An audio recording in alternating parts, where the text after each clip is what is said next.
Hello, hello, hello. How's everyone doing today? That's gotta move.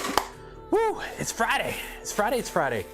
I have been, you know, it's been a good couple days when you have to factor in 3D printing into your calorie counting.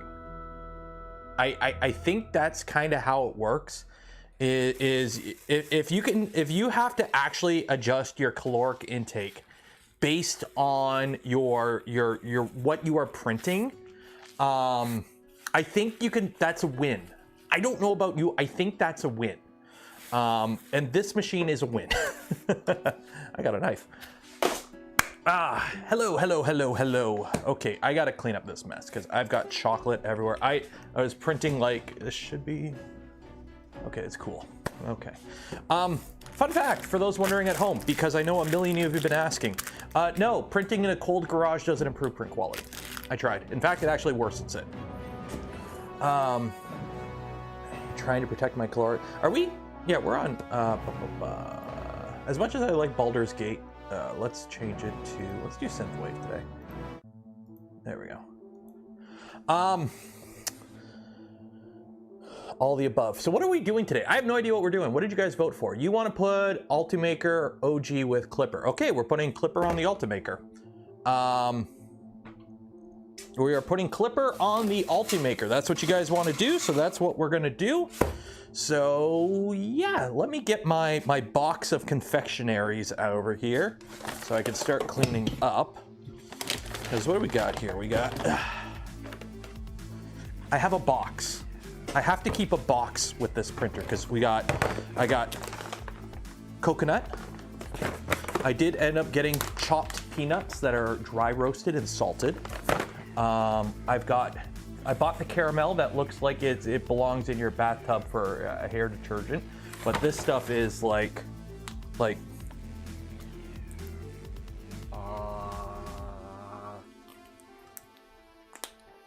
absolutely delicious. I got some Stroop waffles. Also, keep a little tray around because every time you screw up a print, you just brush off all the excess. So this is now a plate of noms. We got some coconut, I got some marshmallow, we got some chocolate.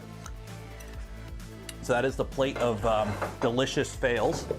But yeah, it has been a very, very productive week in terms of 3D printing.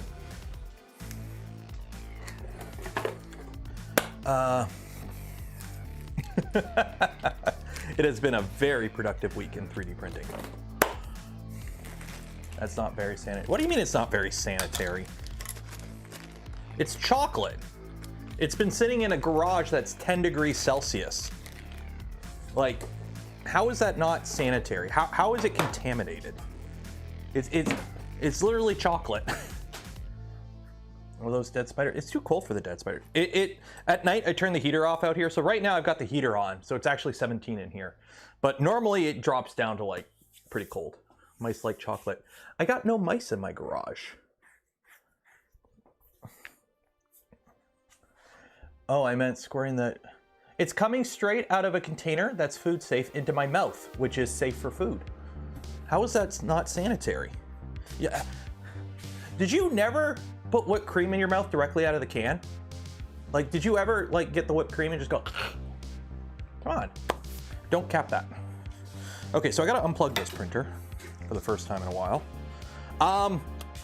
There may be a video on the Cocoa Press tomorrow or Sunday. I may push it to next week so I can get more footage. I've been eating, I figured it out. Whenever I print anything on this machine, I have to print 3 things, okay? Because one inevitably gets kind of screwed up in the pause on pause macro, because there really isn't one. So one of the prints always has a bit of a fail in it, basically an under extruded line for a bit. It's obvious, you'll see it in the video. So there's the one that fails because it under extrudes. So that's the one that I do a taste test on because it still tastes good. And then you get 2 parts, and one I'll eat on camera, and then do footage of it. So they're all sitting in my fridge. I've got a shelf in my fridge, which is a good thing. This is why this machine's still outside in the garage. I have a fridge right there. So I print the stuff and it goes on the fridge. And I got a shelf on the fridge, like, you know, a little door shelf. It is filled with prints right now that are like just sitting in the fridge so they don't melt or so they stay solid. So that way I can go through and like tomorrow I'll probably end up doing it and just record a bunch of B-roll of like cutting it open and eating it and breaking it open and showing it off. If I don't eat them first. I've already kind of ruined a few takes by eating the thing I was supposed to get footage of and then realizing, oh shit, I need footage of that. I already ate it. Crap. Which I guess that's not a bad thing. Like in terms of things that, you know, to be angry over, oh no, I have to reprint the thing and fill it with coconut. I gotta reprint the thing of chocolate and then fill it with coconut so I can eat it again. Ah, shucks, dang nabbit. Gosh darn it. Poop. We're gonna put you over here. So yeah, so this machine is like well used already. It's covered in chocolate and coconut and a bunch of other stuff. So it's getting its use.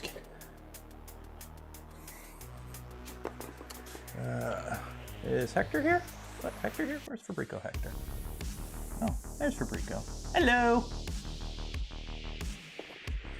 Yeah, it's like, oh no, I gotta eat more chocolate. Oh no, what am I gonna do? Woe is me.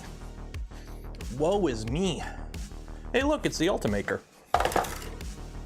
And it's in its OG goodness. What filament? We got green filament loaded on it. Cool. So that's that, that's that, that's that, that's that. Cool. Sounds like you need to do a sacrificial purge tower to do the pause on. It's being worked on. I've been talking with the Cocoa Press team. They are working on getting some stuff kind of readjusted in the firmware, because hey, fun fish fact, it's running Klipper, or correction, it's not running Klipper, it's running Marlin. So, and it uses Prusa slicer, so they just got to PR a few changes and the macro will be fixed. Simple as that. It's not rocket appliances. I need, where are you? Is this what I need? This is what I need. There we go.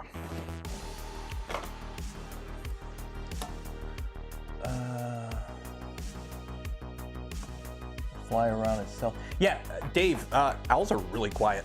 That's how they hunt. They are really quiet. Okay, so that plugs in there. Okay, so that's good there.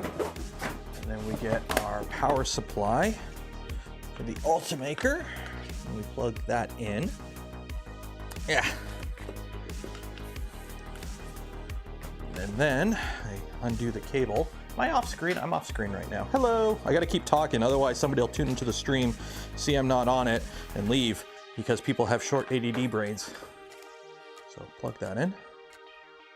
Turn that on. Okay. And I think that's that. So then I also need this guy with this. And then I can plug into here. Oh, I gotta move that plug over. Oh, here, I'll take care of that.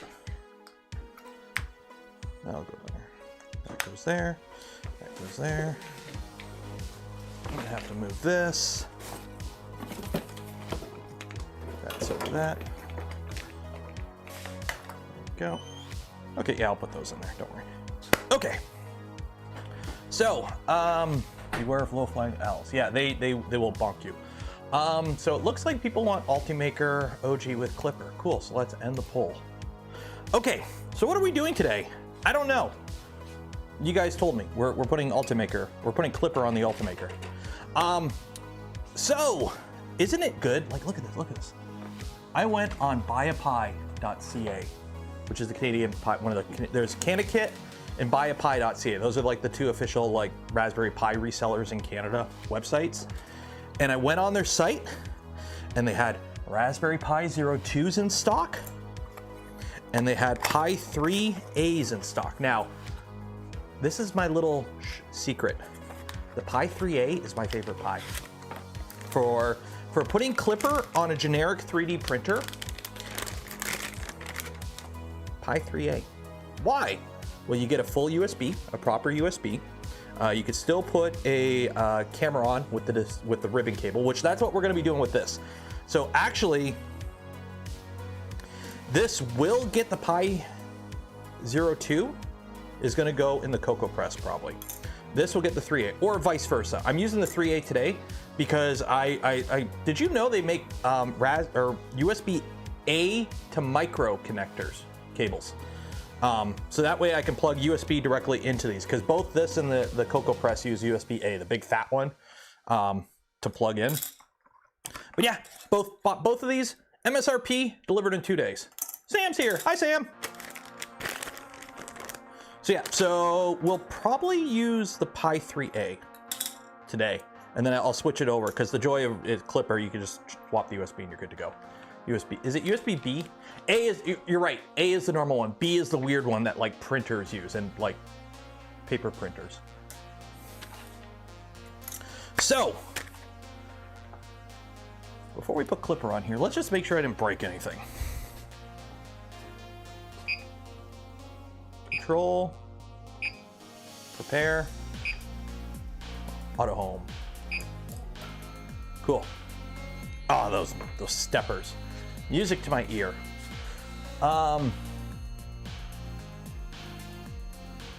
USB-B to mini USB. Yes, so they do make those cables. So I actually ordered 2 of those. They'll be in tomorrow. So for now, we are gonna do this the super easy, simple way.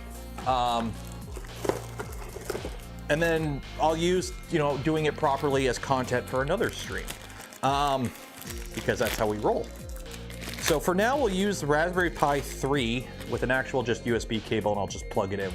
I got a power, forgot how loud A4988s are. A reference print. I've got a few reference prints already. We've got a few reference prints already. So this will just kind of live there. We've got our big fat honking USB cable, so that goes in there. Okay, so we can turn this off. So for those that don't know, what powers an Ultimaker original stuff? Magic, pixies, I don't know. We took sand, we melted it, we hit it with lightning, and now it can think. So it's basically voodoo magic, right? So, at the end of the day, we made sand smart, and it does stuff when you hit it with electricity. So, yay, science. But it's an Atmega. It's 8-bit. This is basically a ramps. For those that don't know, this is basically running a ramps. So the joy of Klipper, you could take a ramps and it'll boogie faster than a Duet 2, right? 8-bit Marlin is pretty slow. But here's the fun part. We can't print any faster with Klipper on this machine. We figured it out. We can't print faster on this machine with Klipper. That is the fun part, because we've already discovered, which actually surprised me when we played around with it on an earlier stream, that this can already outrun its hot end. This, in its default setup, 8-bit Marlin and all, with the 19-volt Toshiba power supply with A4988s, can outrun its hot end already. So if the machine can already outrun its hot end, why are we putting Klipper on it? That is the question. So while you ponder that, don't forget, every stream, we give away a spool of filament from Polymaker. Link in the video description. Is this chocolate or is this purge? It's chocolate. It's purge, but it's chocolate purge. Every stream we give away a spool of Polymaker filament. You could win one today, because we do one every day that we do a stream. Link in the video description. Enter for your chance. Open worldwide. So, is stream broken today? No. I'm live right now, according to OBS at least. So, why are we putting Klipper on here? Well, several reasons. First and foremost, content. Second, it opens up advantages. One, if we're going to change anything on this, it makes it a lot easier because it's Klipper. This is running Marlin. So if I wanted to, say, put a inductive probe on here, or a BL touch, or some other form of Z probing, or simply, hey, I want to change the XY bounds of this machine. Congratulations, we're recompiling firmware, which fucking sucks. Klipper, you just edit a thing, you hit save, and you're done. So one, it's gonna be a lot easier to change things on this machine in the future with Klipper. Two, input shaping. This motion system can boogie pretty fast. The Ultimaker motion system that Ultimakers use can move really fast. We're talking like Quark's Y speeds. This thing boogies. So, even though we can outrun the hot end already, we've established that normal print moves will outrun the hot end.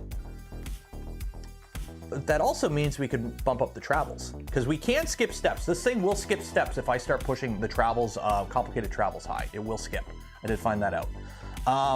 So whereas the hot end can keep up with the print speeds, we could still do things such as much faster travels. Because anytime you're not printing, anytime you're not laying down plastic, you're wasting time, right? So whenever you're printing a full plate of parts, squish them all together, right? Travel moves are waste. You don't want waste. You don't want those travel moves are wasting time. So there's that. Okay. Also, when it comes to, you know, now that we could change things easier, if I want to put a volcano on this, well, now it's easy to adjust stuff because it's Klipper. You can just easily adjust stuff, rerun a PID tune, bing, bam, boom, we're done.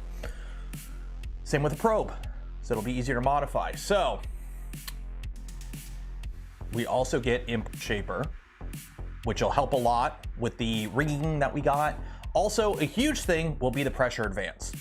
This big chungus of a Bowden setup, okay, without pressure advance is horrible.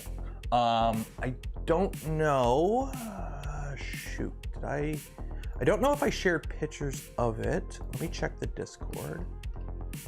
I don't know when I did it. The pictures of me, I did a print of me on this last time we played with it, and it has noticeable issues when it comes to the Bowden setup. Basically, at the start and stop, whenever you start and stop a print, right, the layer, you get the Z seam.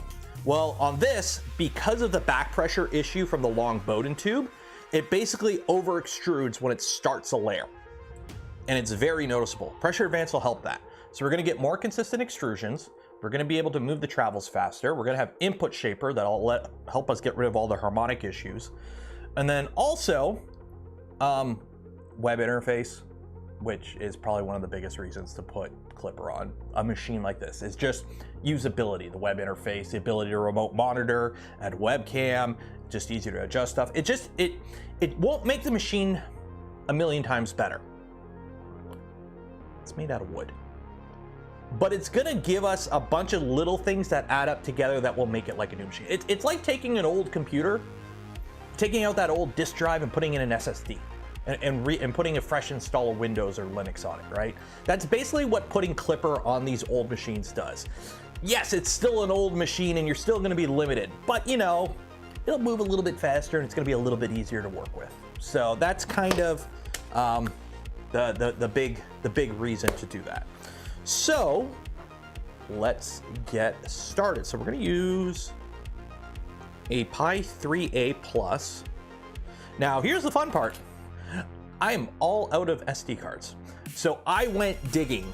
We have two options here for SD cards. I hope one of these works. Otherwise I'm stealing one out of a computer. Because I thought I had a bunch. Because what happens is I buy them in packs of like 5 or 10. And then you run out and then you forget that you run out.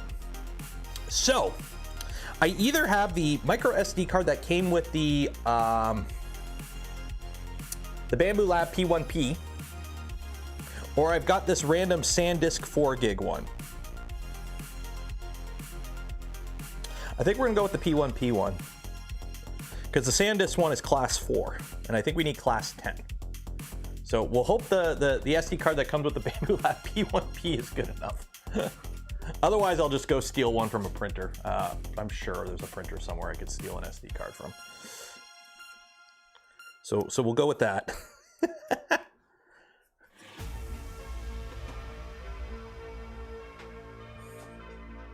I need to visit micro. I don't have micro centers near me. I don't have any of that. I just order them off Amazon. Make a backup of it. Too late. I mean, it's just the little SD card that comes with the P1P. I don't think you need that. Do you need the SD card for the P1P in it to run? Because right now I'm deleting everything off of it. Actually, I don't need to do that. That'll happen during the format. Let's see here. I don't think you do. Yeah, you don't need it. You don't need it. So. Okay, so Raspberry Pi Imager, launch that. CHOW. Apollo gifted 10 community memberships. Appreciate it. To go 3B because you can use SATA SSDs over USB. SATA SSD. Okay, that is a much more expensive setup though, Phil, because then you need the adapter and you need a SATA SSD, which will never be as cheap as a micro SD. Like I could see if you were using if you were using a Raspberry Pi for like a media center or emulation or something like that, that makes a bit more sense. But this kind of use, cause right now in this room I got 1, 2, 3, 4, 5, 6, 7, 8, 9. In my garage, I have 9 printers with a Raspberry Pi in them. I've got this one, I've got the VZBot, I've got Tallboy, I've got a Trident, I've got a Rat Rig, I've got an LDO V2, I've got a V1, I got a Rook, and I've got a V1.8. All of those have a Raspberry Pi in them. So upgrading all of those, and that's just this room. There's also the basement. Upgrading all those to an SSD and the adapter is mucho dinero for not really any good reason. But yeah, I guess like if you had a Pi 5 and you're using it as like a media center or a NAS, that makes a bit more sense. Okay, so choose Raspberry Pi OS, Pi OS Lite. There we go. Other, that, choose storage, that, make sure I've got, okay, so we're gonna call this UMOG. There we go, save all that. Right, should have my credentials in it, so it should be okay. Vitaly, $25, cheers, appreciate it. Rock 5 has 1 terabyte NVMe, nice. Pi 5 will support M.2. It does, it has a PCI Express card. Or the Pi 5 has a PCI Express connection exposed. You do need like an adapter, but you can use it for like, it's PCI Express 1X, I believe. What I'm actually hoping for, what I'm actually really hoping for is the a CM5 that's in the same form factor as a CM4, because they have the Raspberry Pi 5 is now out, and it's what, 3 or 4 times? Somebody quote how many times more powerful is the Pi 5 versus Pi 4? But if they come out with a CM5 and you could just drop that in like a Pad 5 or a Pad 7, that would make a nice little on-the-go little touchscreen device. Put a battery on it, battery pack, some controllers. That would make a nice little emulation machine. Problem is you could buy an emulation machine that's better for cheaper, right off, like already pre-made. No RTX 4090 in my Raspberry Pi, shucks, aw. So we're going through the whole CHOW thing. Also, apparently there was a big update to Fluid. So we're gonna put Fluid on this, because there was they put a bit, the Fluid had an update today, so we're gonna put Fluid on this, I think. Need active cooling. That is true. That is true. Is there a functional difference? For our use case, no.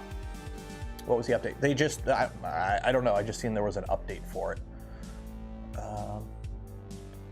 First stream you've been able to attend, Grakani. Well, hello there. Oh, is it X2? Ooh, nice, X2. So yeah, you could put a 4090 on it. The issue is software support. That's the big problem, because you're stuck on the Raspberry Pi, which is ARM. It's not x86. So you're gonna be limited in a bunch of ways, unfortunately.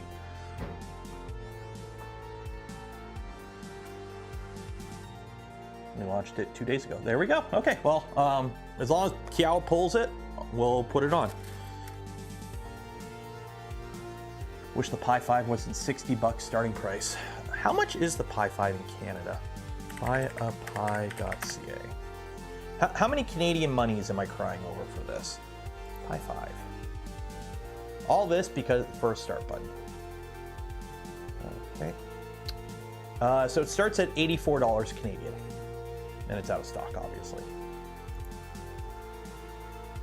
So it's $84 plus the $7 for the cooler. Plus you need a more powerful wall wart for it.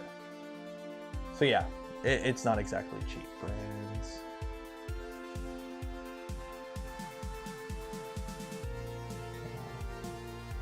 Pi boards. Do they still have them in stock? Pi 02. Yeah, it's still in stock for the Pi 02.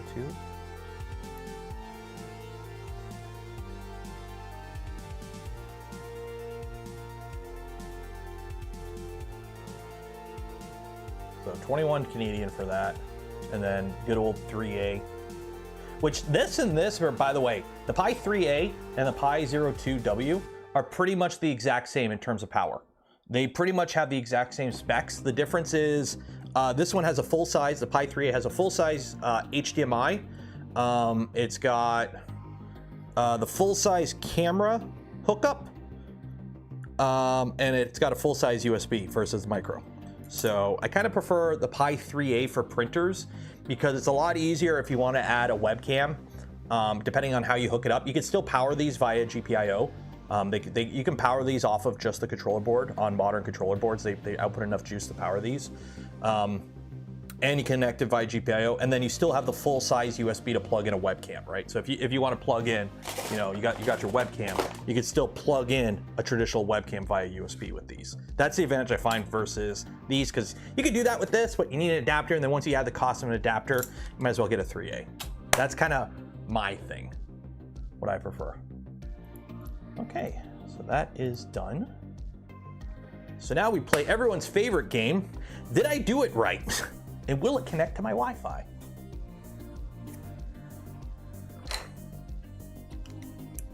Because right now I think I have a 3A in Toasty as well. Which apparently somebody sent me PEC to try on it. I checked the post office today. I didn't get that, but I did get more Nerf Blaster parts. So we're gonna be building another Nerf Blaster in a bit. So we got USB.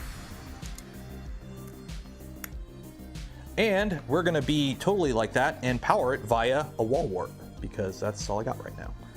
So plug it in, plug it in. And we're just gonna let that sit there because that's what we do here. We'll do this, there we go. Ooh, more chocolate. Yep, that was chocolate. Yep, them. I got one package. Why, is it two things in the package?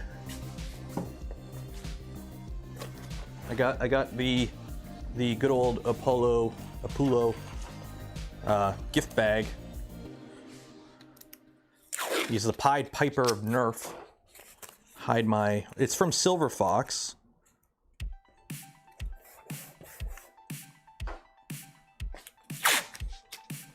Gotta hide all my personal details.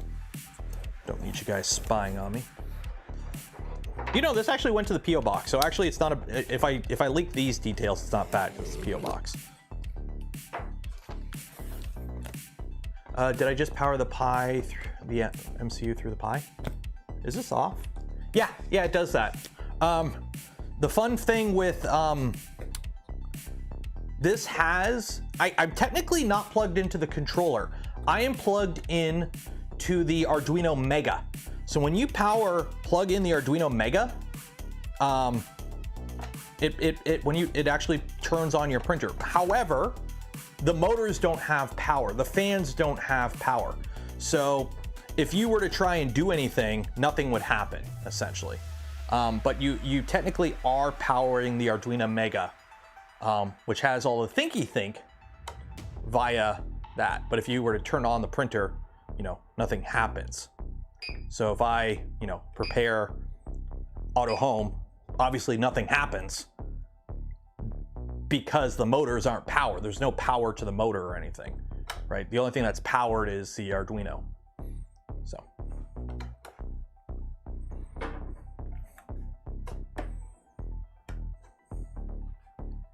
And that's only 5 volts, so.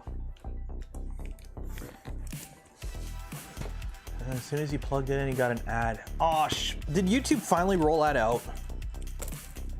Are you guys getting ads? Are you getting mid-roll ads? Please tell me you're not getting mid-rolled ads. Doing ads in live now. Fuck. That is gonna annoy me. They YouTube is rolling it out now where you normally have control. Not with premium. Yeah, see, shit. That's gonna be annoying. YouTube traditionally doesn't do ads unless I turn them on. Okay, so I have to go into the options and turn on ad, or I can push a button that'll roll an ad. But ooh, I got a sticker. Wanted, undead or alive, Ragnarok Oktoberfest 23. I have no idea what that is. The Pulo? What is this? What is this? Silver Fox sticker. I got candy. These kits come with candy now. Oh shit.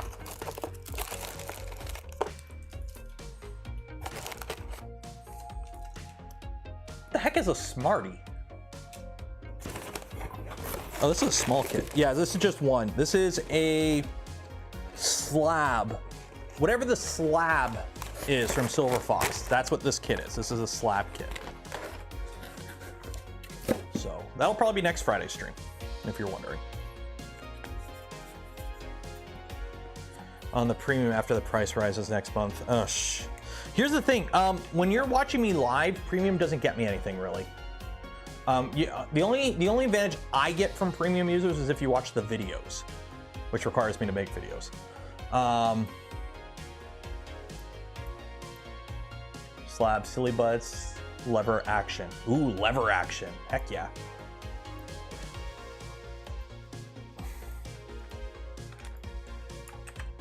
Okay, we're connected. We are online. Okay. CB. SSH pi at blah. Go! Yes. There we go. We're in. Hack the Gibson. Go. Okay, never mind. Do that instead. What if you watch the replay? If you watch the replay, I think then yeah. But if you're actually watching me live, yeah. These are, this weirds me out because we call these rockets here because this is a chocolate candy. In Canada, Smarties are chocolate. Sour Punch Little Guy, like that. And then these are some gummies. So we're doing that. Roasting in the live stream after I white noise was sleepy. No, Tunkin, that's a great thing to do because like this is why I love, this is the advantage of the way I do YouTube and why this little thing I got set up here for as a small channel works really good. So, oh, somebody's home. Go channel analytics. So in the past, in the past 28 days, guess which video of mine has received the most views in the past 28 days? Guess which video of mine has received the most views in the past 28 days? I'll spoil it because you're not going to get it. It's not even a video. It's the Voron V01 Lector Kit build, part 1. In the past, am I going to leak any details here? I don't think so. In the last 28 days, my most viewed video in terms of views over the past 28 days, yeah, it's this live stream from over a year, almost a year ago. Over a year ago, almost 2 years ago. And then we got the Hydra. And then we got, you know, the Voron kit, the Trident kit. Like, the algorithm does weird things sometimes. The algorithm does weird things. I'm not complaining because, you know, those live streams now that YouTube's kind of readjusted things have like crazy amounts of ads on them. So the AdSense is actually going pretty good, not gonna lie. Okay, anyways. Moving on here.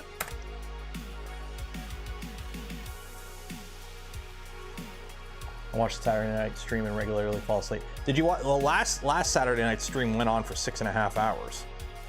We're not doing 6.5 hours tomorrow night. Just so you're aware. Just so you're aware, we're not doing 6.5 hours tomorrow night. Okay, install. You're gonna install Klipper. Go! Like Python version. 3, go. Remember Klippers to set up. 1, go. VODs do not skip ads. Exactly. Evergreen content. If you're a YouTuber and you want to do it long term, having a channel that does evergreen content is king. Content that people will just binge. Especially when you have, as of last I checked, over 300 live streams of 3 hours each. You can watch my videos for a long time. Slab has a ton of options. You'll have fun with that. Sweet. I'm gonna eat rockets while this compiles. So now we're doing compiling. This is so much fun.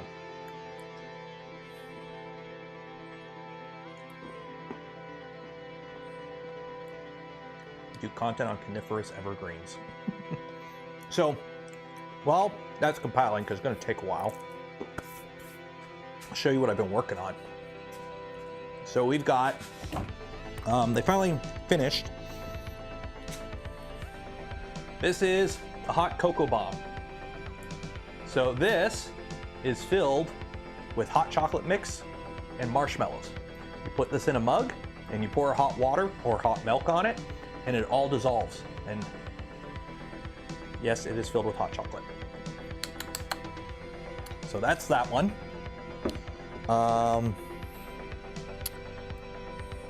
Here, I'll show you one of the failed ones so that way I can eat it. These are caramel filled. So I ran out of chocolate, so you can see the top. These are filled with caramel. They're basically my knockoff caramel bars. And they are absolutely delicious. So I'm gonna put that there. I'm gonna eat it. And then these ones I'm really proud of. I'm not gonna eat this one because I already ate my sacrificial one. These are Bounty bars. They're filled with coconut.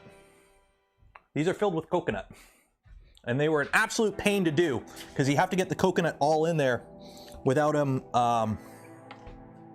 without the nozzle hitting the coconut as it does the infill over top.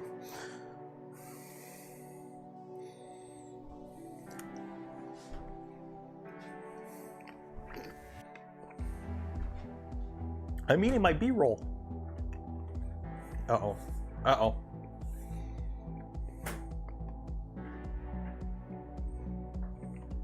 Still compiling. Called mounds for people who don't know what a Bounty bar is. What's a mounds bar? Calvin, what are you doing, buddy? Oh! Did you have a good day at school? No. No? I got really rocky. You had a rough day? What happened? I don't want to like Google videos.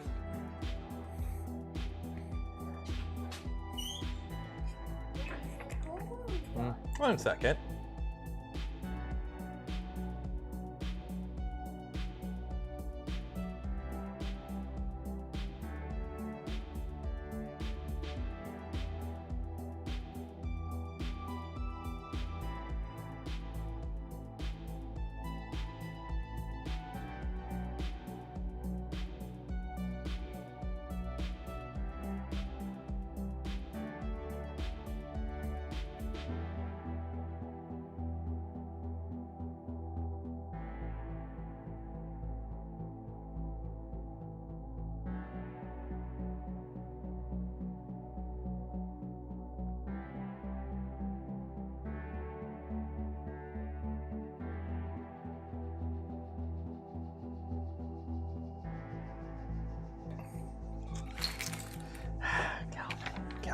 Calvin. Apparently he wants this googly eye glued in the middle of this art thing he did at school today. So I have to do that. That is what he wants.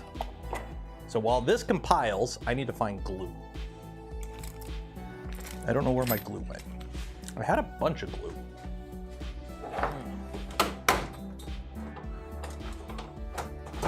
tape. Tape ain't glue though. I don't know where I put the glue. Because all my hot glue and whatnot's downstairs. Yeah, screw it. 2-part epoxy. That'll work.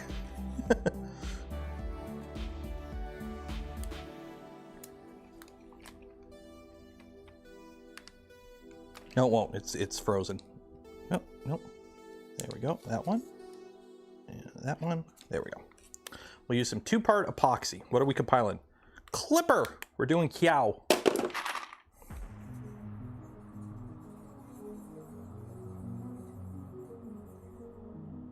There we go. There we go. Okay. Little guy wanted a googly eye on his art he did in school today. That eye is not going anywhere. 2-part epoxy. I was just gonna use super glue, but.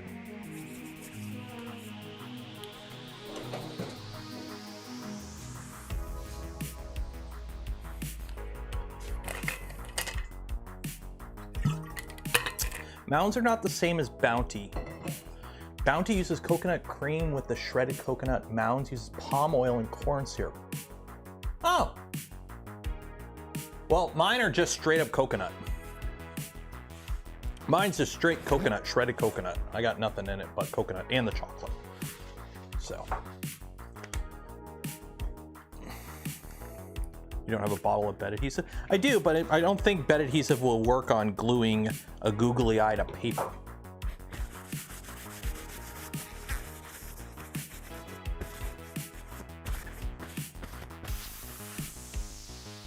And yes, I just used ISO to clean my hands. Cocoa Press prints in the kitchen. No, Cocoa Press is out here. It's right over there. It was on this shelf when we started the stream. Hey, are we done? No, still gone. So here, let me update the title of the stream.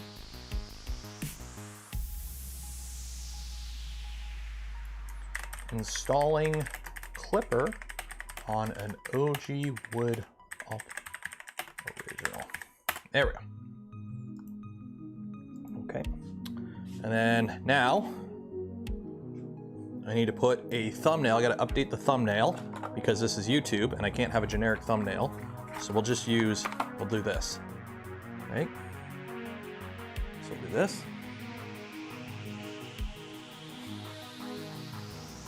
Smile at the camera. And then what I'm gonna do, I'm gonna take that image, I'm gonna post it on the Discord. Why on the Discord? Because it's the easiest way to get a file off this phone onto this computer. So we'll go here, go there, go there, go there, post that. Okay, cool. And then what I do is I log into the Discord. Okay. That's me. Save image. Save the image. And we go over here. Change the thumbnail. Change. And there we go. There we go. Done. Oh.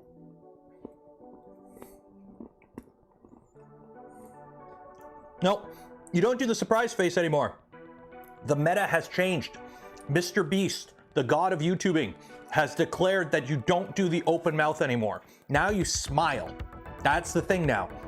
You just, I can't do teeth. My looks weird. So I just, so you don't do the anymore. That meta is now dead. Seriously, it's dead on YouTube. Do you know how you know?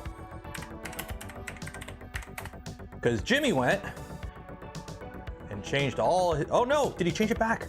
Oh no, has it changed again? Shit. Did he change it again? He went back. Oh yeah, see, no more open mouth. Now it's just a generic, this is the new meta. Just a happy smiling face that looks really weird. So he went through and edited all his old thumbnails to get rid of the smiley face. Yeah.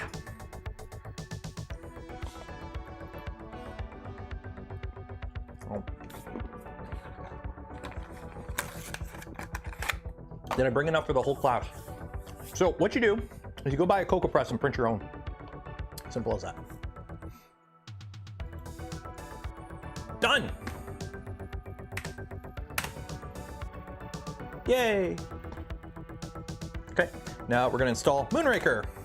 Go. Yes. I've been using your videos to build my 2.4. Awesome, that's good to hear, Sean. That's why I do the videos. Or Sheen. Is it Sheen or Sean? This thumbnail's creepy up. That's the whole point. I don't get people that are like, oh, I don't like the gotcha thumbnails. They like the. I don't watch creators that you. My brother in Christ, the thumbnails are a billboard. All they are is to get you in the door. They have nothing to do with the type of content. If the YouTuber wants to do a clickbaity thumbnail, it's just to get people in. And guess what? It works, so they do it. So you being like, oh my God, I don't watch creators that do clickbaity thumbnails. That's the equivalent of being like, I'm a level 5 vegan. I don't eat anything that, you know, casts a shadow. By the way, I do CrossFit too. Do you want me to talk about CrossFit? That's what you be. But the cocoa press will eventually make its way downstairs. It will eventually make its way downstairs. Why downstairs? Because the temperature is more stable in my basement. My printer room usually sits around 20 to 25 Celsius is what the average yearly temp in my printer room is. Upstairs it fluctuates a bit more, so that will be in the basement. And it's also drier in the basement, which is something you would think it's not, but it is. I have less humidity in the basement. So. I only wear vegan leather. Isn't this exciting? Like the smash button if you think this is exciting.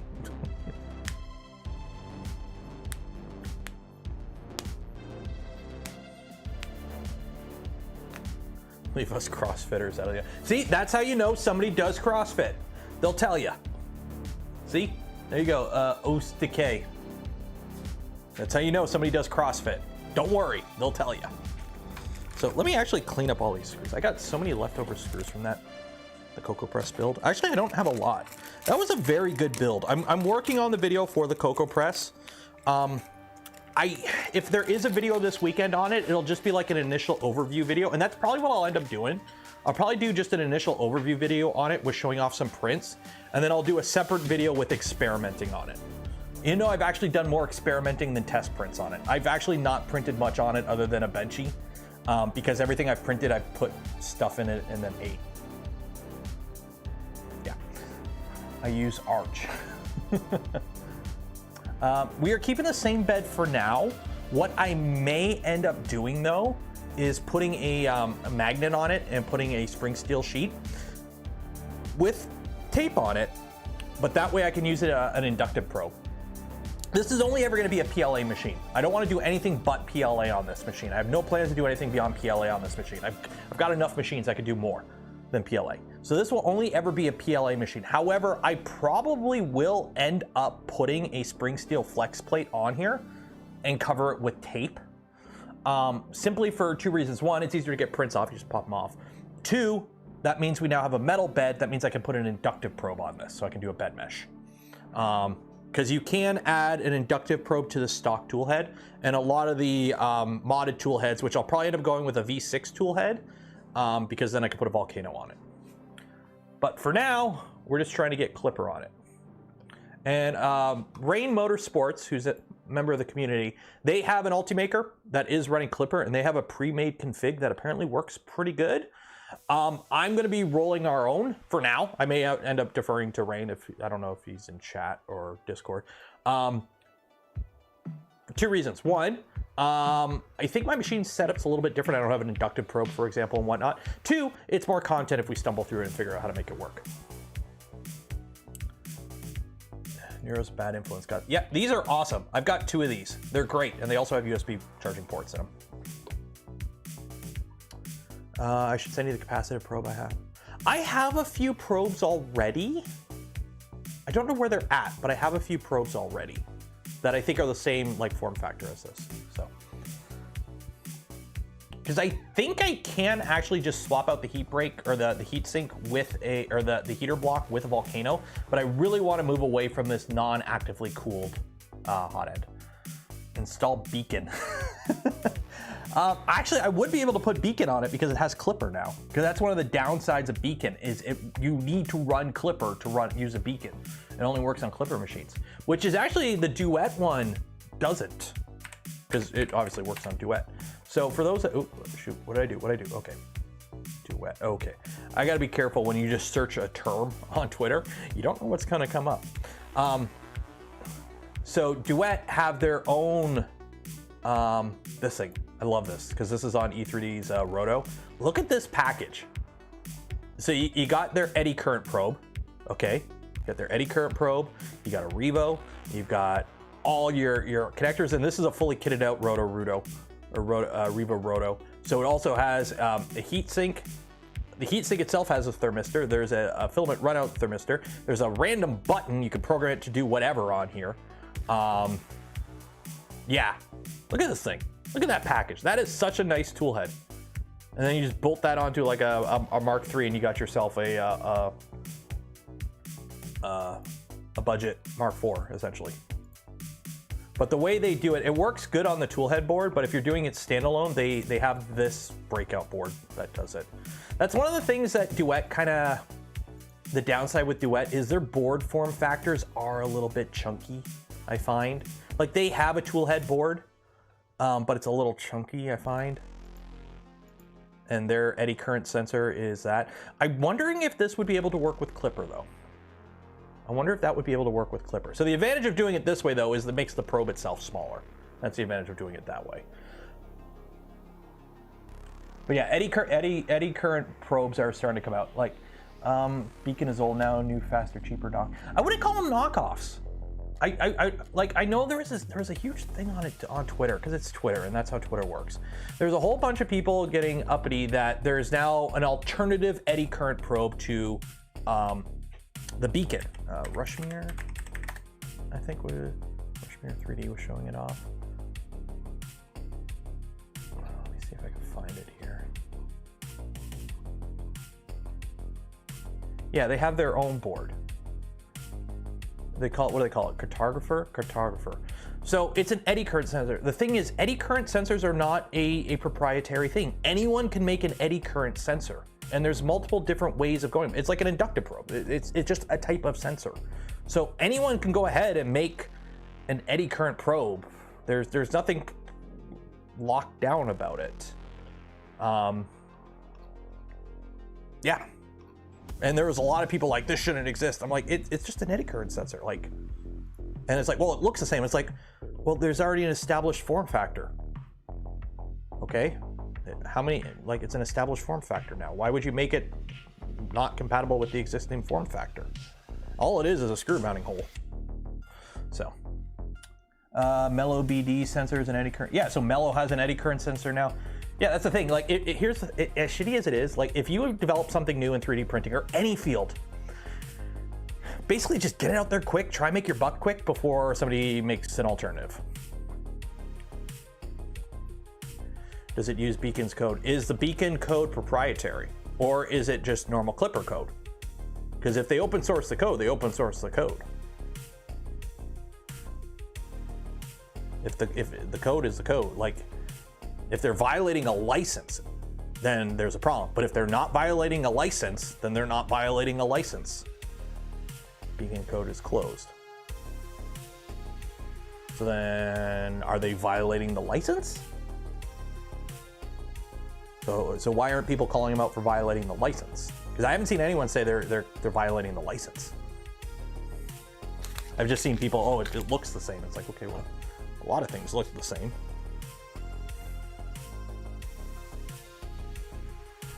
Oh, they forgot to credit. Oh, shit. Well, hey, we can't complain about that.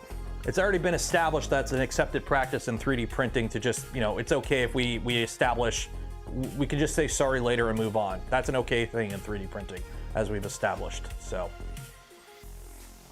Okay, fluid, no, fluid, stall fluid.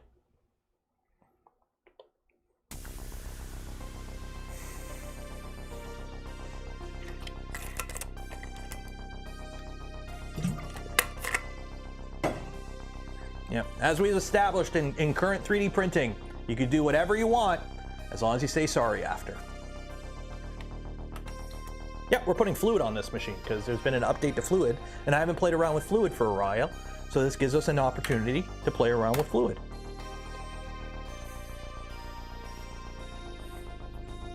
Okay, and I am gonna need, we're not gonna need Klipper screen, but we are gonna need crow's nest.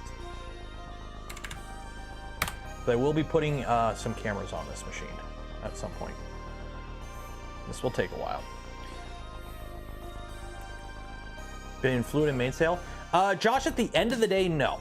All they are is just interfaces. So, okay, so for those that don't know how Klipper works, you have Klipper, which is the actual firmware that is what's making the printer go burr. And then you have Moonraker, which is an API layer. API stands for something, I can't remember what, but it's the API layer. And then you have your interface. So you can use Octoprint, which not a lot of people do for Klipper, but you could use Octoprint, you have fluid, and you have mainsail. They talk through the API layer of Moonraker and tell Klipper what to do. So at the end of the day, whatever you use on this side is just an interface. And yeah, some of them have new features and whatnot, different features. A lot of it is a lot of them have the same features. Basically, at the end of the day, these things allow you to load the file that gets converted through whatever this does, goes through this layer, goes to the printer, essentially. So it's just the interface. So fluid and mainsail, you can't go wrong with either. For a while, development on fluid was paused, and I kind of moved over to just using mainsail for everything. But it's being developed again, and it's been a while since I played with it, so I might as well check it out. That way I can form informed opinions about things. Do you have any more candy? Did I eat all the candy already? I ate all that candy already. Application programming interface. Yes! That.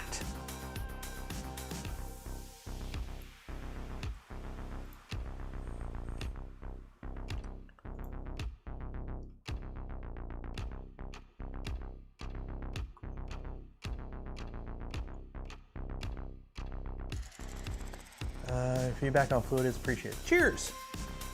We will try it out.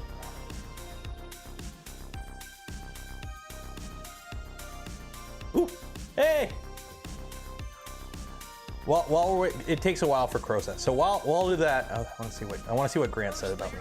Some high-tech material, 12-volt fans not running on 12 volts, and dual-color filament. Kind of. Says ergobleds make everything better. Last, but certainly not least, but certainly the sweetest fail, we have a problem from Nero 3D. Posted this in our Discord, saying, Grant, what's wrong with my Benchy? Knowing what Nero's doing, I know exactly what's wrong with his Benchy. It's made of chocolate.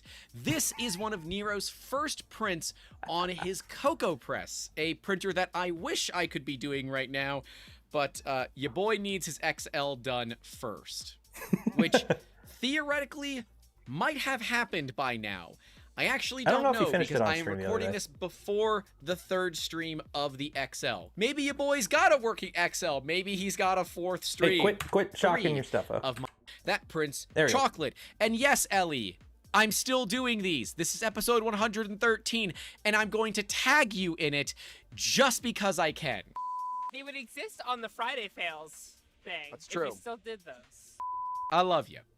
But we can see here that for being made of freaking chocolate, it looks pretty damn good. We can be a little nitpicky and say that we don't have great part cooling here on the smokestack. We don't have great cooling for the overhangs, but it's freaking chocolate, people. Come on. There's no downside here. This part failure, you eat it and it doesn't exist and life goes on. That's the awesome thing about the Cocoa Press, and I'm so excited to be doing one here, probably after the Voron, because I've had the Voron for way longer, and I gotta fulfill some, things to people that have sponsored us. So, Voron coming soon. Voron's actually probably the next big build that we do. So if you guys want to see that, get subscribed. But then at some point in the new year, we will definitely be doing a Cocoa Press. So stay tuned for that because it's absolutely okay. So yeah, go sub to Grant if you're not sub to Grant. Get the music going again. There we go. Yeah, go sub to Grant. Yeah, it's got no part cooling. And for those wondering, I tried printing out here on, actually, I could show you.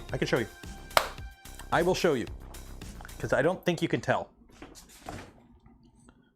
This one, and I think it is this one.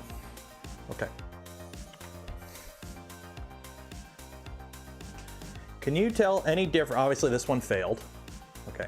Can you tell, or actually, no, it's not this one. It's not that one. I've got a bunch of chocolate bombs. I think it's this one. It's this. No, it's this one. It's this one. Okay. Okay. So can you really tell any difference in the print quality between these two? Like, look at the overhangs at the bottom. Can you tell any difference between the two? Because this one's printing in the garage with the ambient temperature of 20°C. This was printed in a garage with the ambient temperature of 8°C. Okay, I came out one morning and I started this print when it was still cold in the garage. So it was 8 Celsius in the garage when I started this print. Fun fact.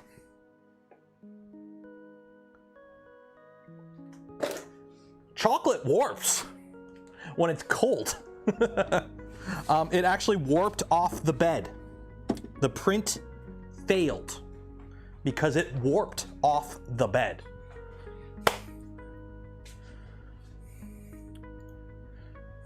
So printing in a colder environment really doesn't increase the quality of the print any measurable amount. However, the plastic, or the chocolate, especially that first layer, the first few layers that are pretty thick, contracts, and it actually warped off the bed.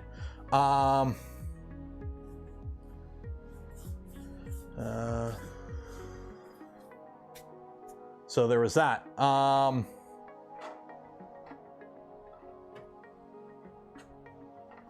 And then what else? There was something else. So yeah, so ambient cooling doesn't really affect it. And it actually lowers the adhesion, because remember, it prints at 33 Celsius. So you don't really get a lot of delta to play with. And yes, printing colder makes the prints look better. However, drastically increases the chance of a jam. Because if you're doing a print with lots of small little details, and by lots I mean a Benchy, you have the issue where you may cause a cold jam. The prints look better at slightly cooler temps. But if you're printing something big, like those chocolate bombs where you're just constantly extruding, if you're trying to force all that chocolate through at once, like without stopping, it causes jams if you drop the temperature. So it's like, we're talking 1 degree. We're talking 1 degree. Chocolate made by chocolate. Teaching Tech waited so long for his XL and paid for shipping. I skimmed through Teaching Tech's video on the XL. I didn't watch the whole thing because I don't really watch his stuff, because most of it's geared towards more newbies, which nothing against it. It's just not the kind of content I watch. I skimmed through his video. I seen he had some issues with stringing, which that's a software slicer thing that's dependent on the filament you're using. Yeah, I saw he had stringing issues, and then some comments about the web interface could be better and whatnot, which, yeah, makes sense. The XL really should have a full-on feature, full web interface and a webcam. Like, that's something I've been a machine of that cost and it doesn't even have a webcam. That is something Prusa really needs to sort out. Even if it's just an ESP32 cam at 1 FPS, I really don't care. A machine of that cost should have a webcam. I skimmed through it quickly. Because again, I'm hoping to get an XL in the future, so I really don't want to watch a lot of XL content. Whenever I'm getting something or hoping to get something in the future, I try to avoid watching other people's impressions. The only XL stuff I've seen is Filament Frenzy's prints on it, and those look good. So, the filament, their slicer, and their profile, which are all things that the filament is completely out of Prusa's hand. Because if he's using like random Australian, he's in Aussie, right? So the filament's completely out of the company's hand, and that's for any print, any printer. The slicer and those are settings that could be something fixed. I know they had a lot of stringing, and they did an update that fixed a lot of it. So hopefully, I don't know if he's running the newest firmware or what, but he used the same bamboo. Okay, but it's different filament, different machines. That's like, use the same filament. Cool, this chunk of metal cuts fine on my Bridgeport, but it doesn't cut fine in my lathe. They're completely different machines with completely different operating styles. Like, yeah, like stringing, it's a tool changer. It's a 5 nozzle tool changer versus a single nozzle system that purges. So the bamboo, you're not going to see the stringing because it takes what would be the string and just dumps it in the poop chute. But it had all the issues. Yeah, it's software. Pretty much none of the issues on every issue I've seen on the XL for the most part is nothing hardware related. It's all down to just tweaking and tuning, which they're finally, the 5 tool head XL is finally starting to ship in numbers. So yes, the XL has been shipping for a bit, but the 5 tool head XL is a relatively new thing. So it's gonna take some time to get some feedback and get the profiles tweaked and tuned and get everything set up right. Cause like, I know Joel had pretty good results with his. Filament Frenzy's been killing it with his. Like, that looks pretty fucking good. That was done on the XL with zero, by the way, zero purge, zero waste on this. Like, compared to 5 times, or was it 3 times the weight for the Majora's Mask that CNC Kitchen did, and this did it in less time too. So this is a full volume print with zero waste in half the time of the Majora's Mask that CNC Kitchen did. That generated 1.2 kilograms of purge. Purged infill. No, what he did was, and this is, if you're gonna, this really only kind of works on this setup with the multi-tool head. He did infill first. So instead of doing the outer walls first and then infill, he went to infill first, which you usually don't want to do because it does affect print quality, especially things like overhangs. He did infill first, and he did a little bit of an over purge at the start. Because basically, like, you do lose a little bit of filament that oozes out when it parks. So you basically have to do a small prime. But he basically, like, tweaks the settings to essentially fake the purge, the prime to infill, essentially. And no purge, like, this is just done. No wastage. So, like, I think they just need there's so many machines out there, so many variables. There's so many variables in 3D printing that people don't realize. Heck, he's in Australia. It's summer in Australia, and it's winter or it's fall winter. Humidity could be playing a factor for him compared to most people in their printers. It's winter, it's fall / almost winter in the northern climate, so that means humidity is down up here. Who knows? Who knows? There's so much. That's a thing that can affect prints. Especially stringing. Humidity affects stringing. So, who knows? Give it time. That's all I'm about to say. Give it time. But hey, he said bad things about Prusa, so that video is going to do really good on the algorithm. So, don't worry. He'll be fine.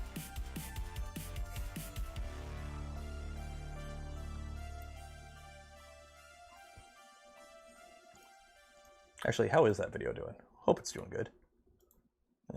Let's see here, teaching tech. His videos usually do pretty good. He doesn't do a ton of videos, but they do pop off pretty good.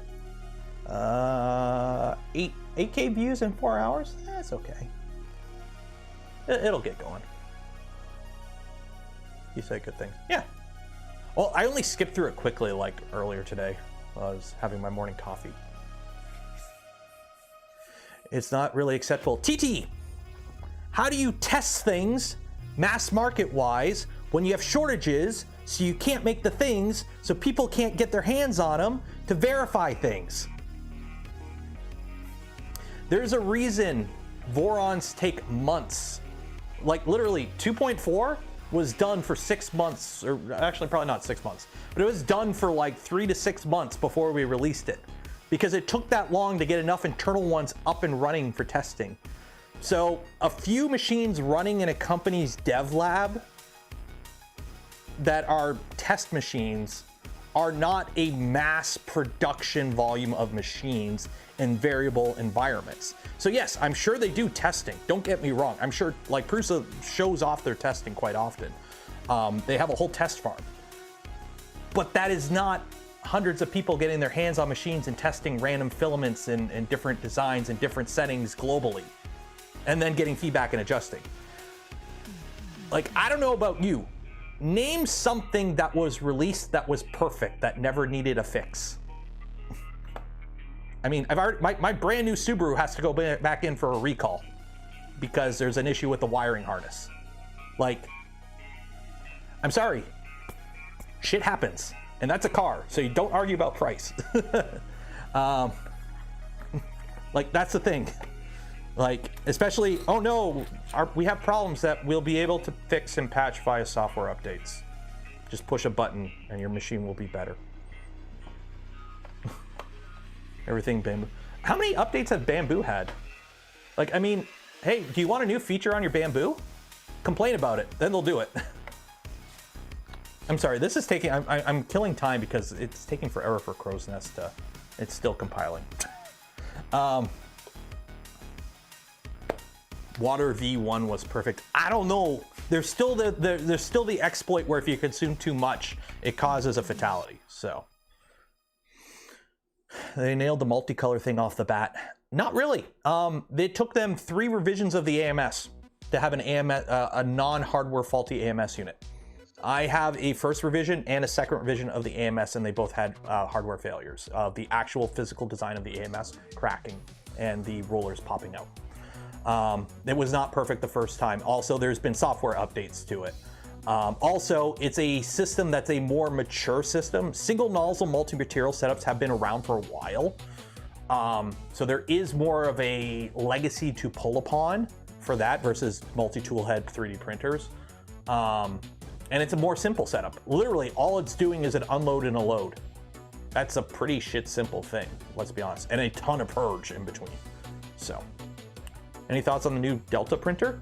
Yeah, let me pull it out of the box here. Oh wait, it's a Prusa Pro. It's for the commercial market, commercial industrial market. It's not a machine I will probably ever buy. Not a machine probably none of you will ever buy. It prints Peak and PEC and Ultim. It's a machine for that. So for those that need to print PEC and Ultim and all that, that's for them. It's based off Trilabs. Trilabs is no longer a thing. Prusa bought Trilabs and basically turned them into Prusa Pro. So, Nero found thermal runaway. I didn't, Jack Black. Don't misquote me. I found what I thought with thermal runaway. It was just originally Bamboo's implementation of thermal runaway took like what, 2 minutes to kick in, 3 minutes to kick in, versus 30 to 40 seconds that most printers use. So of course they fixed it. And then also suspiciously, I had my little mini rant where I complained that, you know, this machine has exclude object, but the P1P doesn't. And then people are like, well, the screen can't do it. I'm like, well, then why can't you do it in the app? And then like 2 weeks later, Bamboo comes out with the app supporting exclude object on the P1P. I put tinfoil on my hat, but I don't have any out here. Literally, everything they do is reactionary. Don't get me wrong, it's still a good machine, I still recommend it, but everything Bamboo does is reactionary. Even their original design, hey, nobody makes a high-speed enclosed Quark XY that's pretty good. Let's react to that and build one. Which, good on them, they're doing quite well. Finish compiling so I can move on to other content other than rambling. There we go. Yes. Reboot now. Yes. Going to reboot in 5 seconds.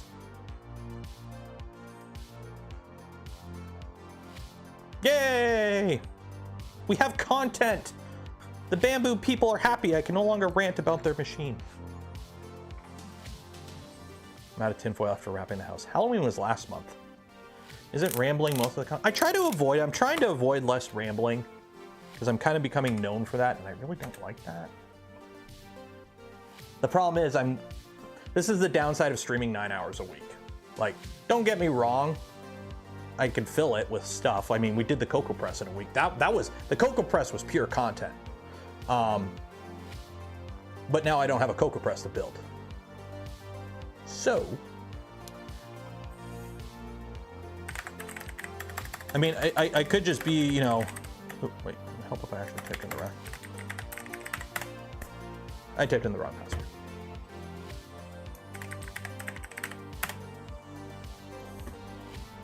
Oh wait, there's no capital. There. There we go. There we go. Okay. Sweet, we're in. Also, shoot, what is, shoot, okay, we're in. I need to find the thing. There we go. Cocoa Press print farm time. I don't think my stomach can handle that. And by stomach, I mean getting bigger. Hey, look! We want printers. Okay. So apparently there's a theme, an LDO theme now. Oh, it's been a while since I played with Fluid. Settings.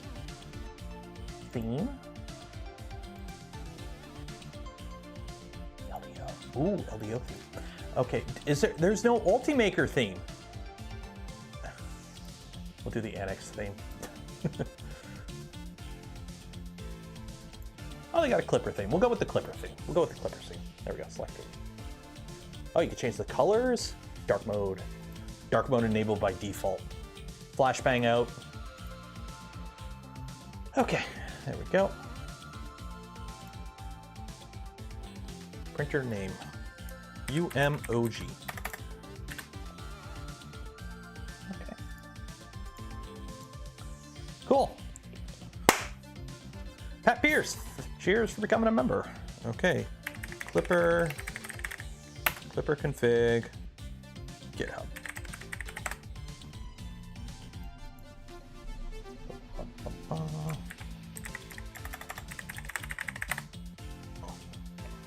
Ultimaker, Ultiboard. This file contains mappings for the Ultiboard, Ultimainboard v2. Is that what I have? Do I have the Ultimaker v2? I have the configs in Fluid, they're already there. Are they already there? Settings, system. Okay, so let's see. It's been, okay, so it's gonna be a little hashy because it's been a while since I've actually gone through config examples. Ultimaker, can I just drag this over? Okay. Edit. Control copy. Close. Printer.cfg. Okay, so let's do this. Boom.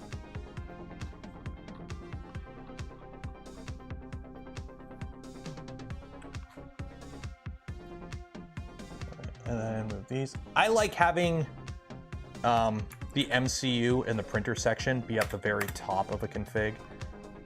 It's just the way I like doing it. Okay, this board contains that too. The firmware should be compiled for the AVR at Mega 2560. Okay.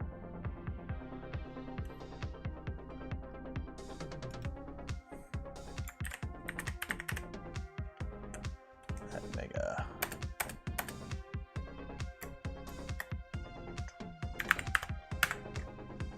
Generic GT 25. So let's go through the setup now. I'm now adding drag and drop. That's the problem. Like, obviously, like anyone who uses Windows or any, hey, why can't I just drag this over? Why can't I just drag this over? Hey, I just click and drag. Done. That's just, you know. Okay, Klipper install, not CHOW, because we got to do some of this stuff. Okay. So now, CD Klipper.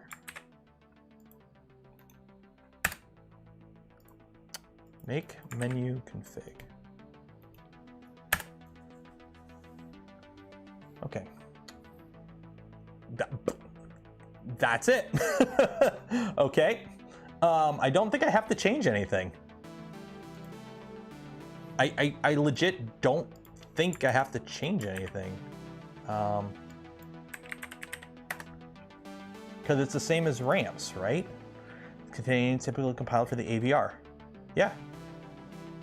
So it's literally that. Okay, escape. Make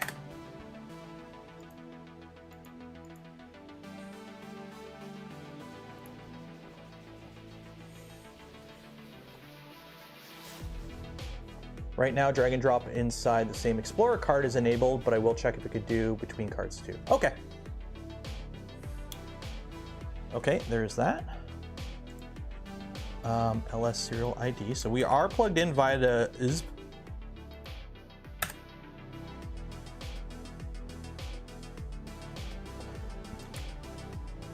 Okay, so let me copy all that.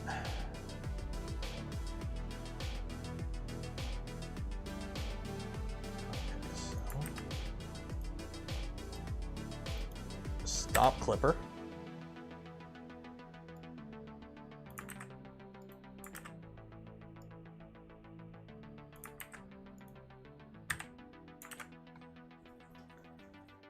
Flash that.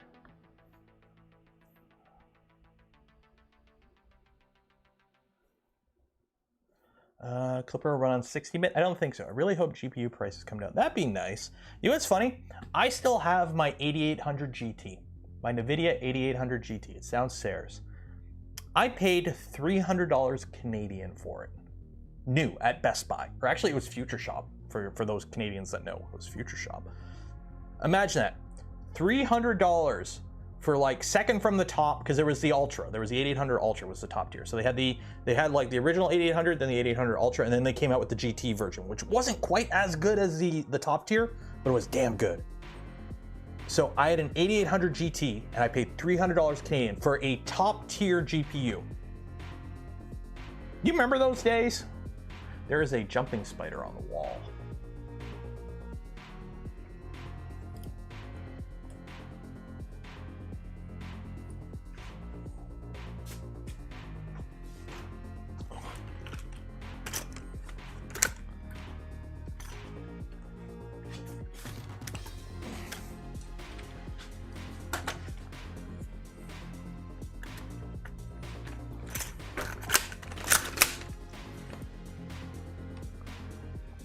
Did I? Oh, I got the dot on it. Okay.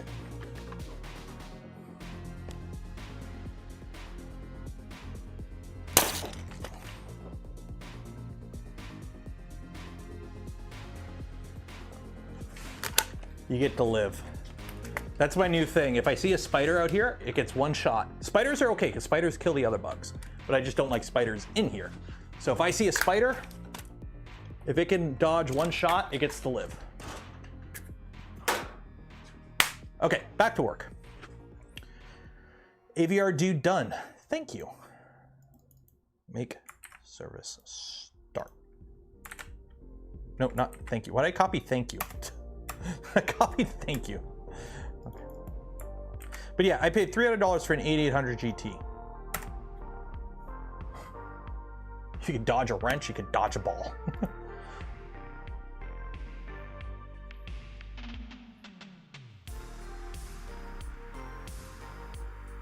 Okay, and now I need my ID again. No, I'm quite happy with my computer right now. Shouldn't this say Klipper in it now? Shouldn't that say Klipper? Oh well, I guess not. So now we go here, .cfg, serial, boom, save and restart.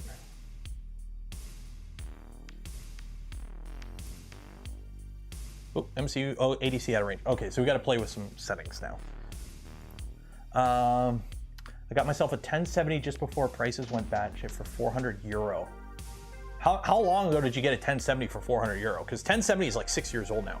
This has a 1070 Ti. This computer out here in my garage that I use just for streaming has a 1070 Ti that somebody actually donated, which was awesome. The computer downstairs has a 1070 non-Ti that I use for streaming. My main desktop has a 3080 in it. I paid $579 for 3070. That's not too bad. I've got a 3080 in my main computer upstairs, a 10 gig 3080. It's a base model 1080, or it's a base model 3080, like not one of the fancy ones, but it's plenty good for what I use it for. And considering it's only a 1080p monitor, it runs all games. My wife's computer, I just put Baldur's Gate on my wife's computer because Steam is awesome. If you have, by the way, for those that don't know, you can share your Steam library with your family in the same household. So like every game that I own on Steam, my wife can play on her computer. She just can't play it at the same time. That's the only thing, is you can't just play it at the same time. So I put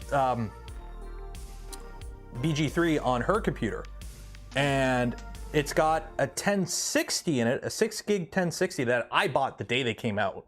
So that was my old video card.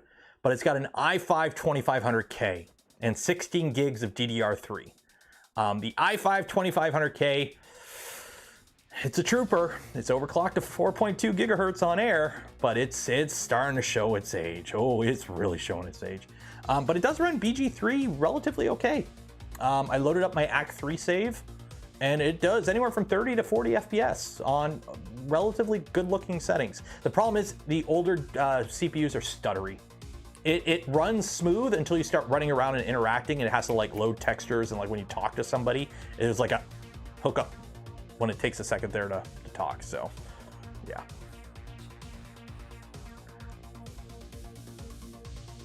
So, who knows? I might end up upgrading her computer in a little bit because the video card's fine. Actually, I have a 5700. I just realized I have a 5700 XT that's just chilling, because that's what I had in my main computer before I upgraded to the 3080. I didn't put it in her computer because it doesn't fit in her case.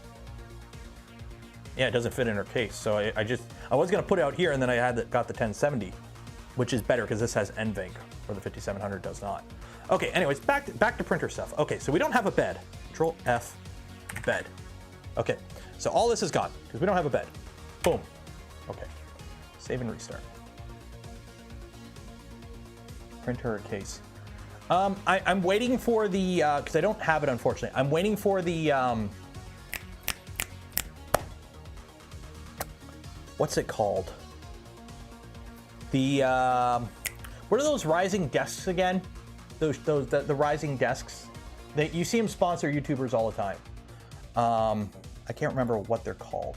Anyways, I got an email from like a year ago, and I never replied because why do I need a rising desk? But the next time they do another thing, I'm gonna take that sponsor offer and just print her a bunch of FlexiSpot. Them. The next time I get a FlexiSpot, I'm going to take it so my wife can actually get a proper computer desk, because she's still using a computer desk from high school. That is like, I think her dad built it. It's not good. So I will be doing that next time, and I'll print a bunch of accessories for her for content. So she'll get that. And I might do a computer upgrade for her at that point. Okay, so why are we still, okay, so hi, this is a 3D printing channel, not a rambling channel. Let's actually do content. Shots fired at her dad. I'm not gonna get into that.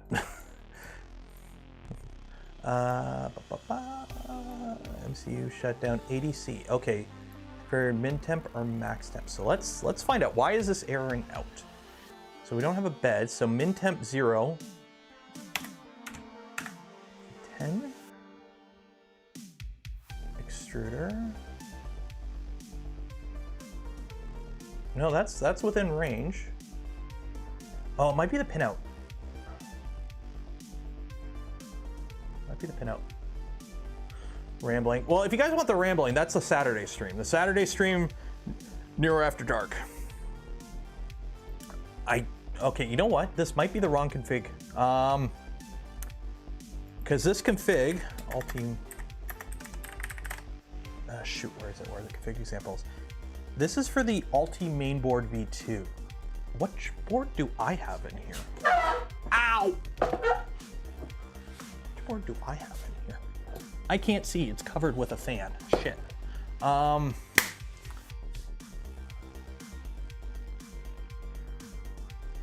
Because we're getting errors here for the fan. So do I not have the right pins? Do I have the direction pin, enable pin, sensor pin, PK0? Maker original Klipper. Set it to -100. I really don't want to do that. I'm thinking I have the wrong pin.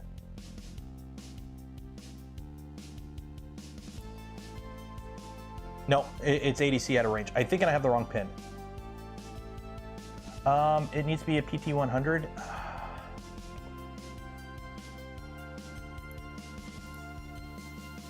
It is a PT100. let me do some Googling here. Ultimaker original with Klipper.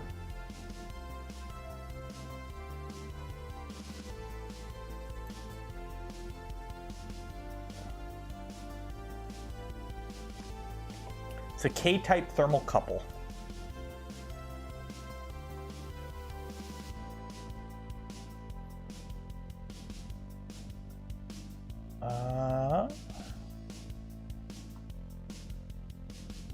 Stepper Z, thermistor, my thermistor.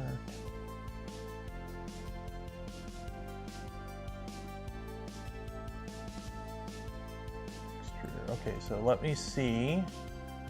Sensor pin is PK0. On this one, it is sensor, extruder, PK0. Okay. Let me see. Ah, shoot. I really should have taken.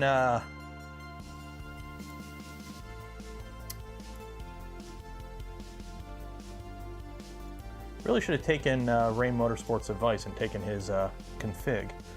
So maybe the config is wrong. Maybe it's a different board.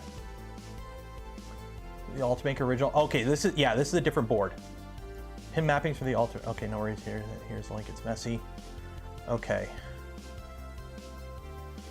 Yeah. Okay, so it's this.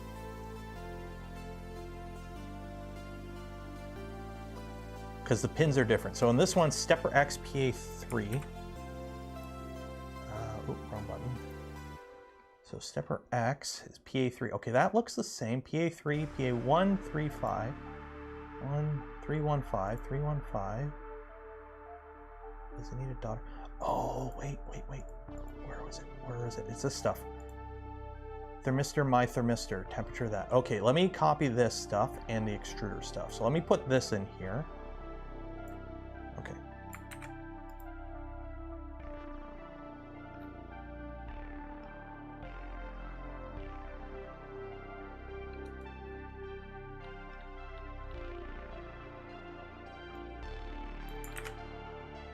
Oh my god, this, frickin' Reddit spacing.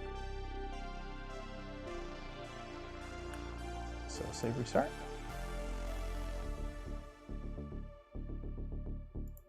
I gotta delete all these stupid.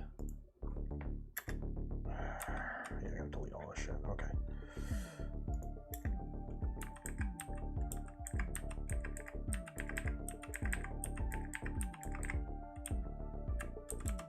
Because it's got that stupid, or not stupid, it's got that daughter board.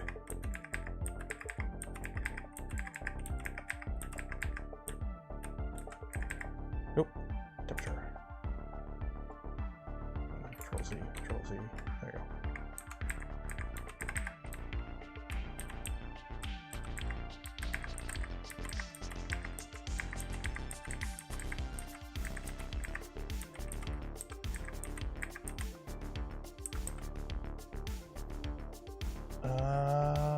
Maybe I don't need this. Control copy, delete all that. Because it's got this ADC thing. Save and restart. Option control and extruder, okay.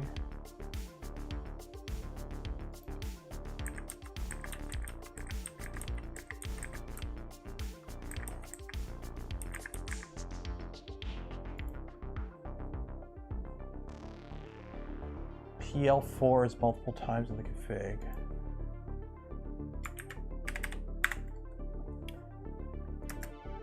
Extruder is PL4. Okay, so that is not that direction pin. Okay.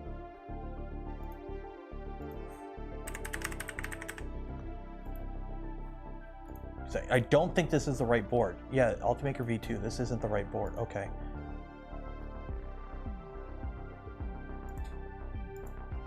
So that means if this isn't, this doesn't have these motor current settings. Yeah, I can't adjust motor current in the config. Delete. How can I delete that? Case light. I don't have a case light either. Delete. Why is this in read-only mode?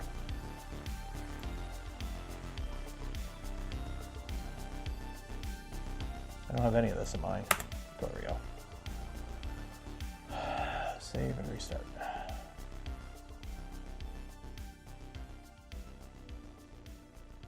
Okay, so this is for an Ultimaker V2, not the Ultimaker original.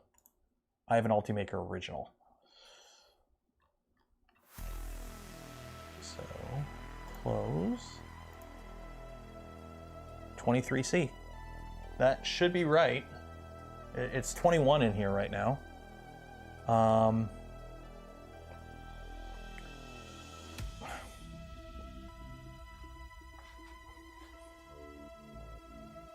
Home X.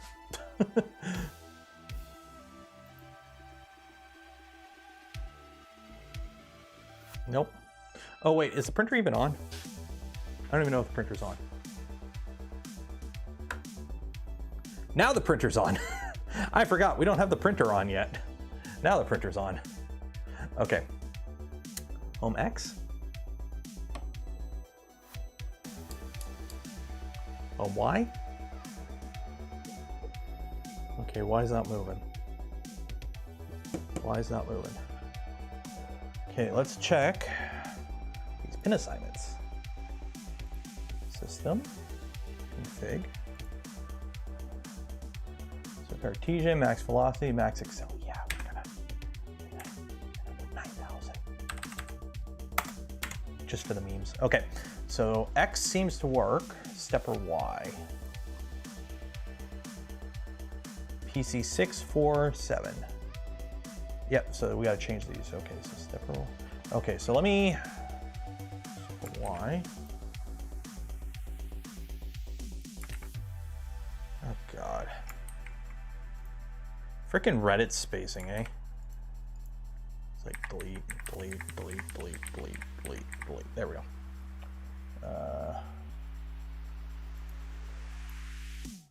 Also, yeah, we're only at 200, right? Speed 50.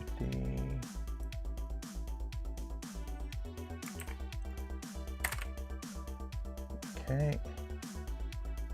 And Z.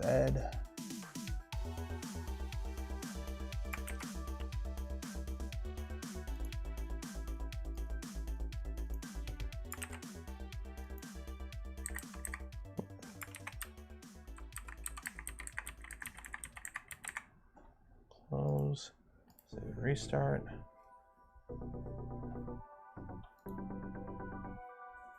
Okay.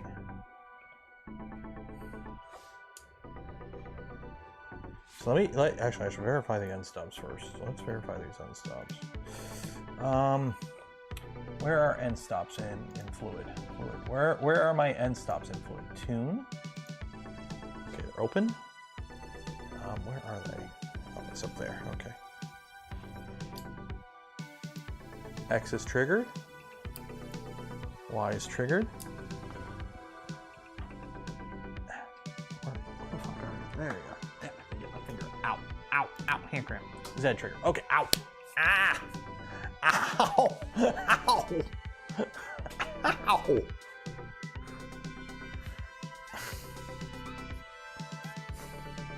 You ever have that happen where you just move your hand in like a certain way and a muscle just like almost like a Charlie horse? Ow. That felt weird. Ow. It's like a Charlie horse, but it was like this one muscle right there. Okay. Full send. Home all. Hands over the E-stop.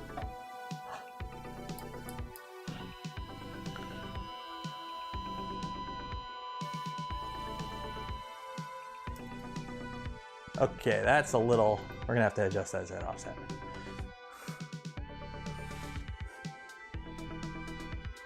Luckily the bed has a lot of give in it. Okay,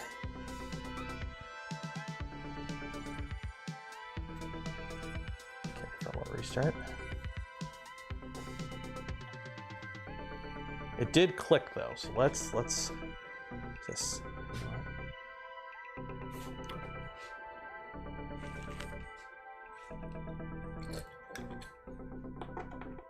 Nope. I need my little screwdriver. I need my little screwdriver.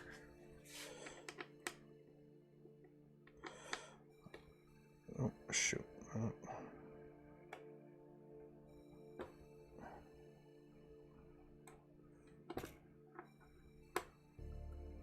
we go.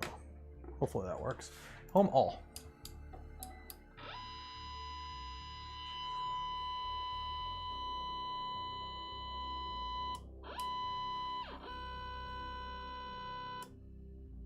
Okay, I gotta move the bed down a bit. So let's, move the bed down.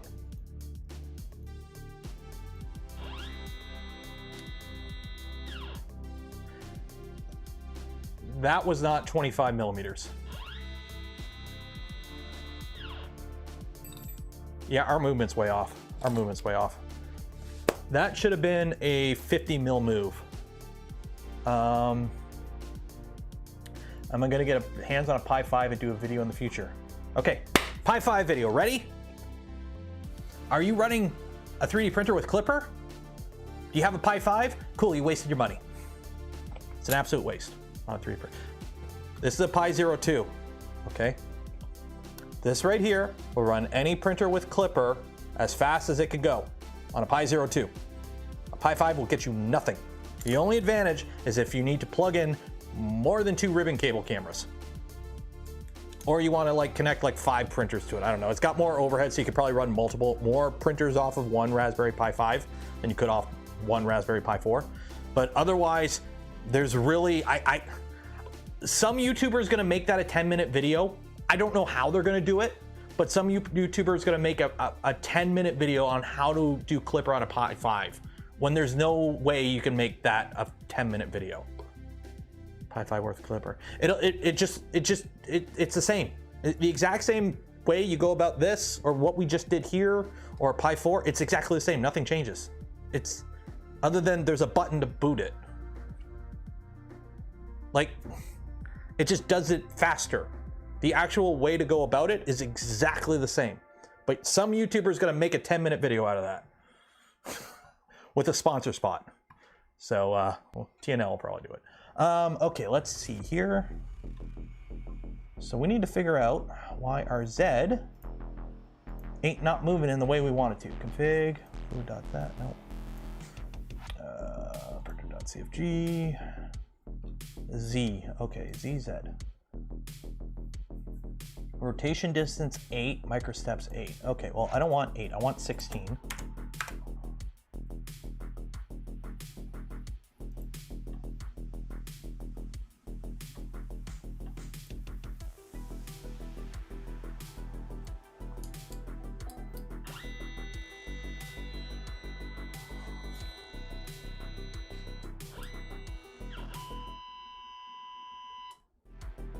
Okay, let's see. Is this a 25 millimeter move?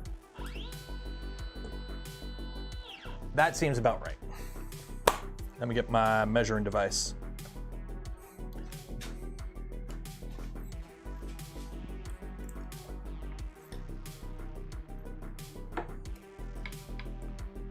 Nope, that is not 25 mil. What is up with my motion here? That is, okay, so if I tell it to move, let me get a reference here. Let me get a reference. Okay, move 50 millimeters. So currently we are at, for those wondering, we're at 45, we're at 48 mil on the card. We're at 48 mil. Move 50 mil down.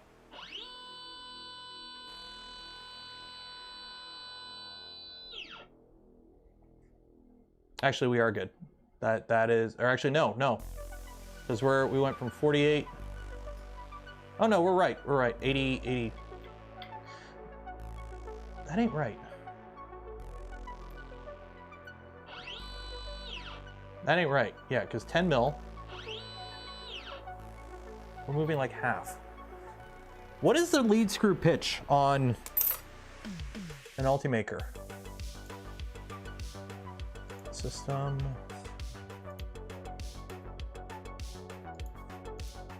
Yeah, it ain't right. Config example. Ultimaker.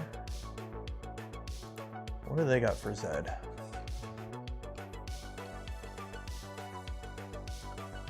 Position max, Endstop, microsteps, rotation distance 40.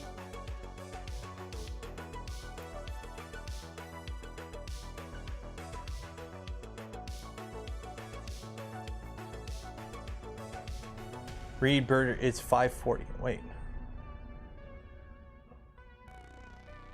we're gonna put this at 0. So I need the microstepping and the rotation distance.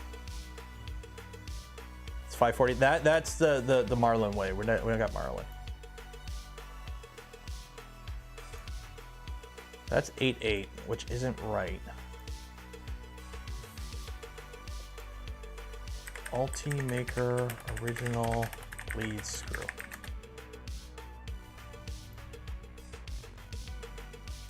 Isn't this like a 12 mil lead screw? It's some weird non-standard. Isn't it like 12? Let's try 12. 12. Save and restart.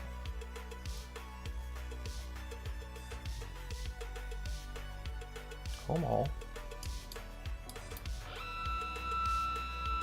That seems a bit more normal. Yeah, it's like a non-standard lead screw. That's the wrong camera. Or it's the right camera, just facing the wrong way because we were... Oh no!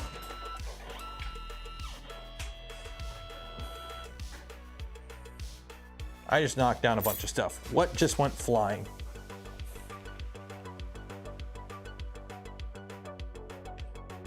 Where's the pie? Oh. Okay, it's hanging by a USB cable. Oops. Well, good thing these are robust. Okay, we're still good.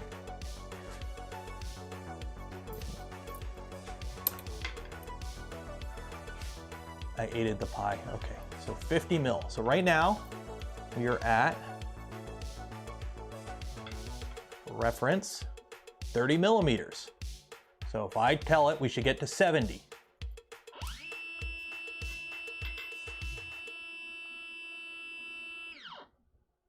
We got to 55, so we got half that. So if I go back to 8 microstep, I'm pretty sure it's actually, I don't, go back to 8, save and restart. Home all.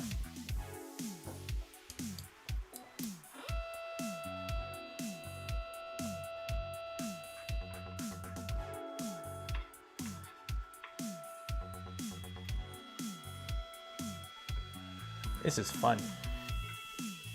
Or maybe I'm going the other way.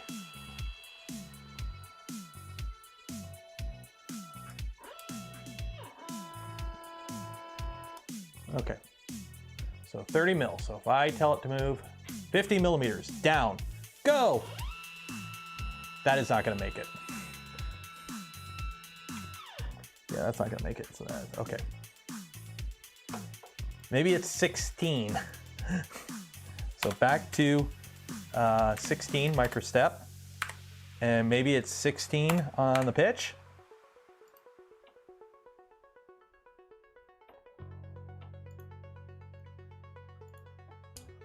It's not metric? It's not metric? It's gotta be metric. It's gotta be a metric lead. This is from like the land of like Europeans. It's gotta be a metric lead screw.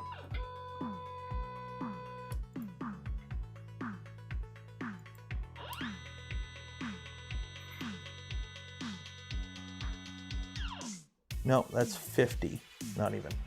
Okay, it's Acme. What is lead screw pitch? Because this guy just has it as 8 and 8. Like rotation distance 8 and 8.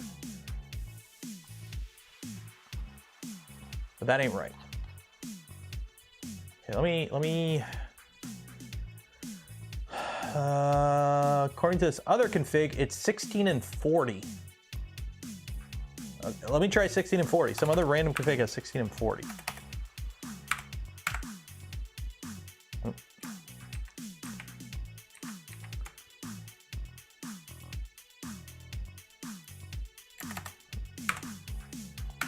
There,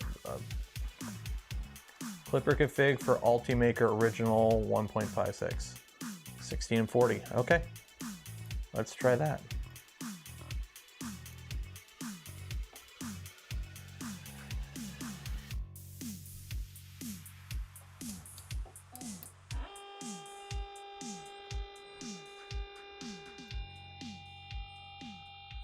Okay, it's not 40.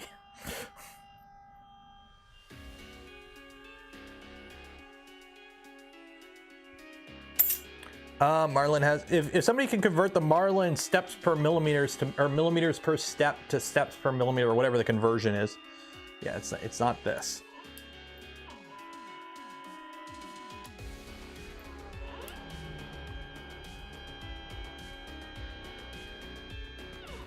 Yeah, that's not 50 mil. So that config ain't right. Where's Rain Motorsports when you need him? Apparently he has a config that works. 200 full steps per rev 8, number of microsteps. I know it's 2 steps per revision. That's how it works. Try 6. He's buying a house. Oh, well, good for him.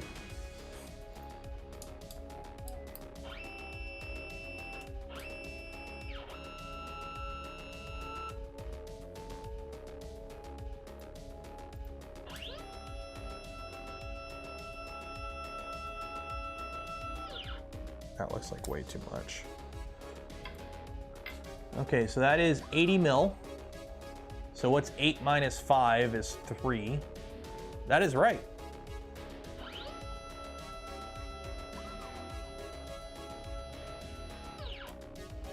Yeah, we're good. So it was 6. 16 microstep, 6 rotation. Rotation distance is 6. I mean, you could figure out the rotation distance actually quite easily. You just measure how 1 foot. You just measure 1 full rotation of that. So if I turn off the motors, okay. So what you do? Okay, you get a reference. Okay, so this is currently, you know. So if this is, there's 0, and that is facing that.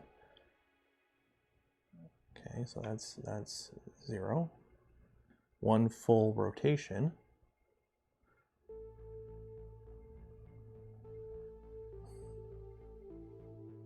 Okay, so it's right here. And 6 mil. Oh no, that's 4. Wow, this is a really fast spinning lead screw.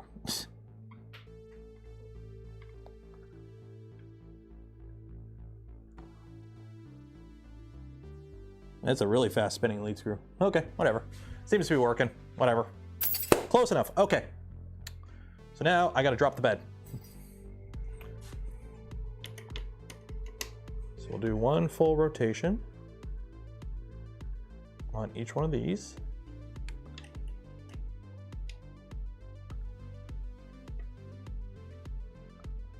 Okay.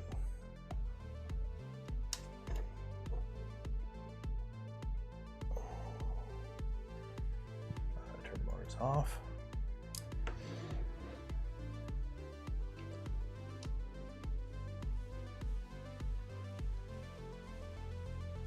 Okay.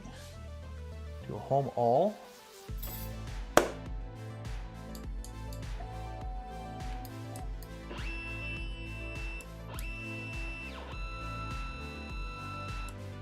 I still gotta drop that stupid Pro more. Shoot. Okay, 1 second here. The Endstop, I gotta drop it more.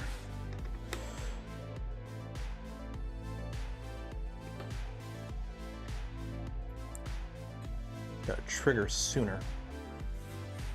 All. Perfect. Okay. Because now I got over travel. Perfect. Okay, so that's that. Okay, so now we'll do something a bamboo can never do. Ready? G1, X100, Y100, F6000. Go!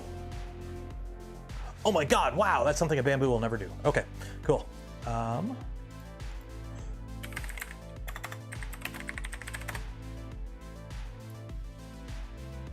Documentation. Community, there we go. Tuning guides, the build. Initial startup. That. So I can never probe testing. There we go. Bed leveling. Cool.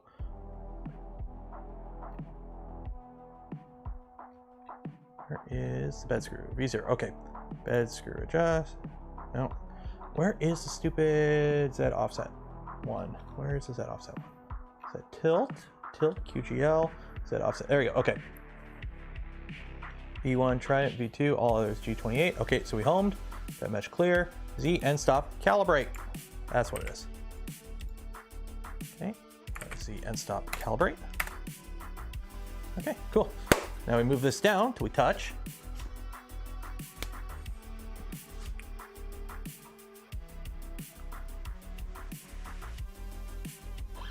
Oh, wrong way. Oh, where'd it go? Whatever. Oh, shoot. Abort. Abort. We gotta change some config stuff. Okay. Printer.cfg. Position max. Min. Equals 3. Okay, restart. We gotta be able to travel past 0. What's going on? Position Z must be.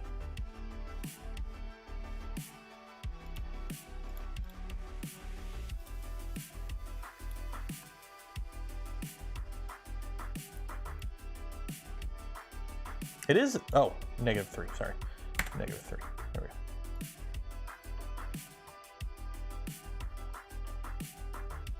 So the reason I like these end stops have over travel. So you click it, but then you can go past the click because you're connecting on the arm.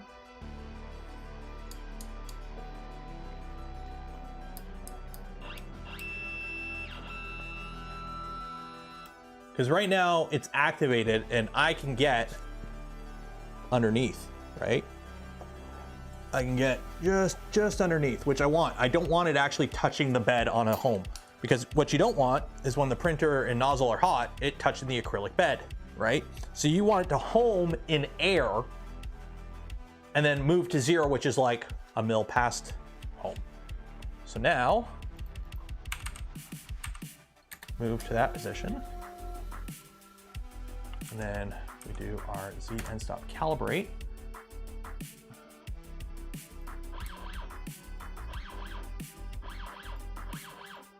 I'm going the wrong way.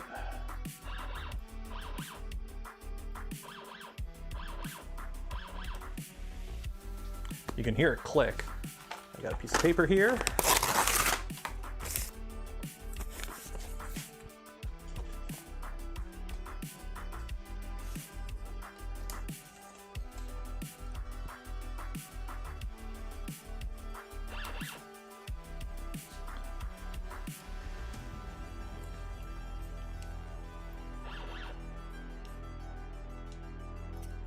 That's right.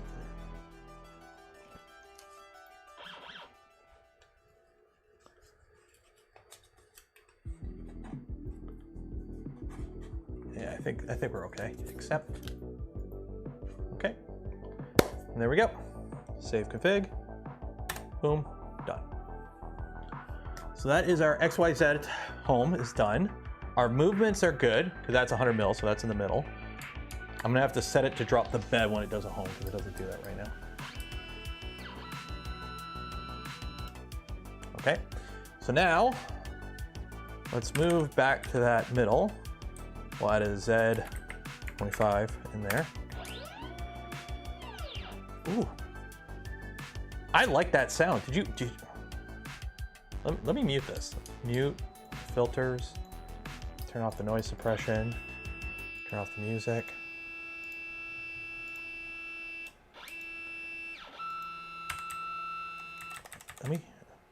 I really like this sound profile. Let me make it a big move. Okay, ready? Ready?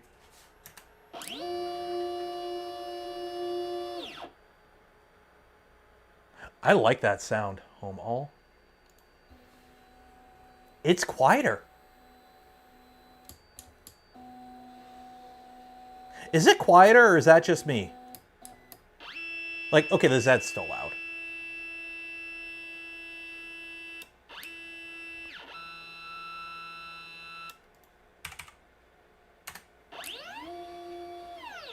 That's got to be quieter. That has got to be quieter.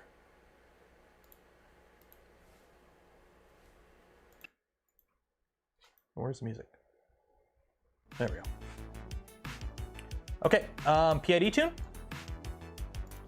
And PID tune hot end. We are not going to PID tune to 245. That's a little too much. We're going to PID tune to 220. Okay, now we're doing a PID tune. We'll let that do that. It's quiet. It is quieter. It's got to be quieter. It's got to be quieter. It sounds quieter. It's going to be, we'll get the PID tune done, and then we'll do a print. We'll just do a Cali cube. We'll launch Cura. Oh my God. We're launching the wrong Cura. We need new Cura. Wait, do I only have old Cura? I only have the old Cura on here. Let me download the new Cura. Unless, does Prusa Slicer have Cura in it? Or have Ultimaker in it? Prusa Slicer.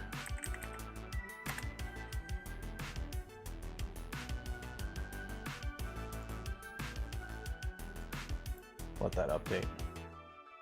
So it's doing the PID tune. That's going to take a minute.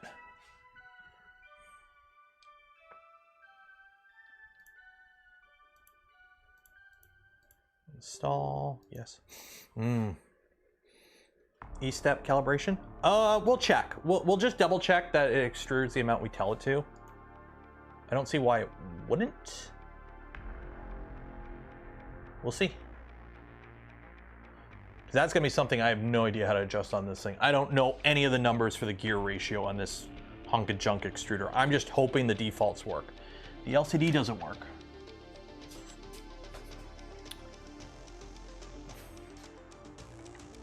You're right, it doesn't. It's on because it's displaying the last thing, but we got to get that set up. Operation complete, finish, cool. We'll have to play around with that. I just want to get it printing, basically, first.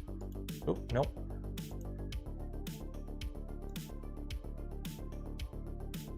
Where'd Prusa Slicer go? Prusa Slicer. Import. There we go.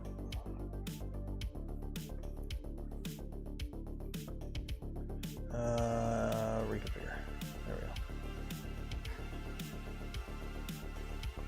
Okay, other vendors. Ultimaker.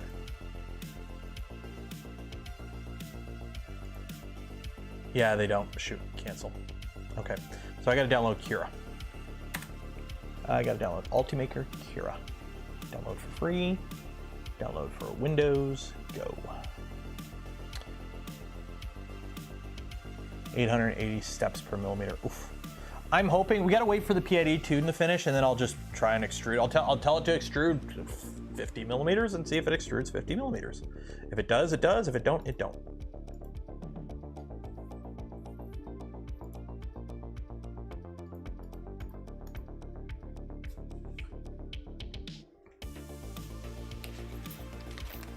Put this in here so I don't lose it.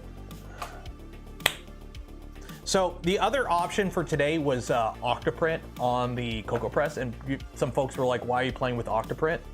Because I don't want to mess with the firmware on the CocoaPress. The CocoaPress firmware is specific for the CocoaPress, and you really want to run the stock firmware on that.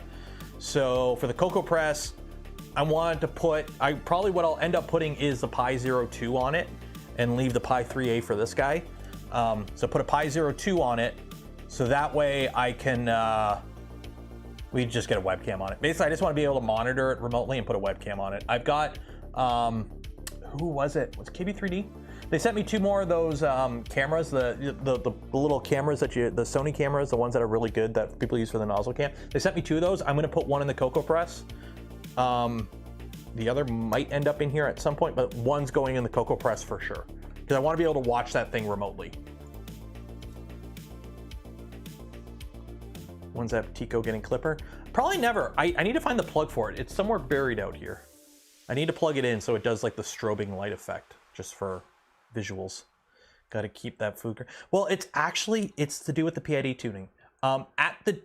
Apparently at the temperature it extrudes at, again, it's only 33 Celsius. The Marlin PID loop is more betterer than Klipper for the cocoa press. It just works better. Remember, it's not always about using what you want to use, it's about using what's best. And also, that's a commercial machine. You don't want to run Klipper on that machine. You don't get anything by running Klipper on that machine. Like, I just want Octoprint on it for remote monitoring, so I can upload files to it remotely, and so I can watch time lapses, essentially. That's basically it.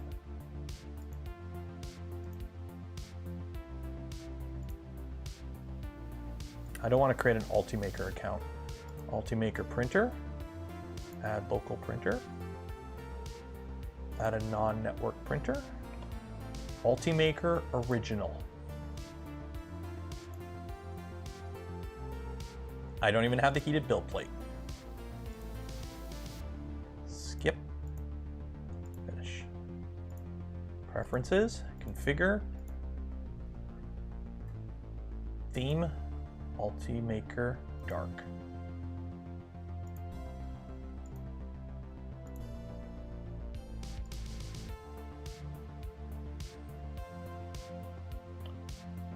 There we go. Much betterer.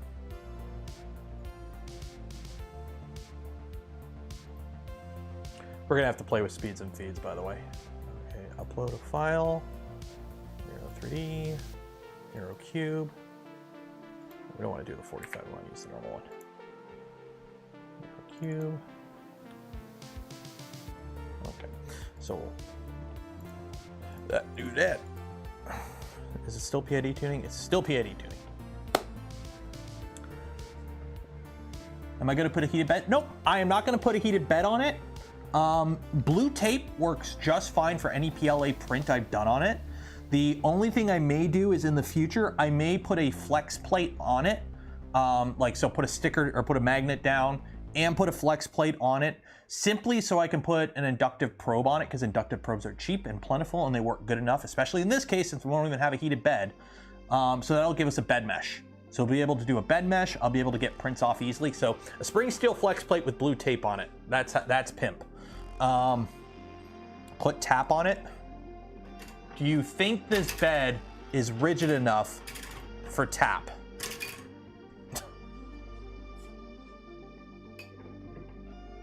Actually, shoot, that bed wasn't even installed. I had the bed like this. I gotta redo this. Yeah, my Z offset's gonna be way off. Yeah. I mean, yeah, we're gonna have to play with the Z offset after this. The bed wasn't even installed. I had it like this. Like, I literally could have taken the bed out. Yeah, the bed wasn't even installed in the printer. I just had it sitting there. It's like, shit. Okay. Let's put this back in. Yeah. There we go. Down to the right. Down, back and to the left. Back and to the left. There we go. So, pro tip on your Ultimaker, make sure the bed's installed. So we're gonna have to redo that Z offset. Oh, we're done. Okay, save config. Done. Okay. Do things even stick to cold? Well, with blue tape. Back in my day, we used to print PLA on blue tape, and that was all we needed. It was plenty good for us. Back both ways uphill. But yeah, blue tape, blue painter's tape like this, PLA sticks just fine. Print with a brim, you're good to go. Okay, am I gonna have to raise the switch now? Probably. I'm probably way off on my... Yeah, I'm gonna have to raise the switch now. Shit. Both ways in the snow. Okay, raise you up there. Raise you right about there. Home all. Perfect, okay. Let's move you to the middle. Go. And Z Endstop calibrate. We will now calibrate the Endstop. Oh wait. We gotta move quite a bit.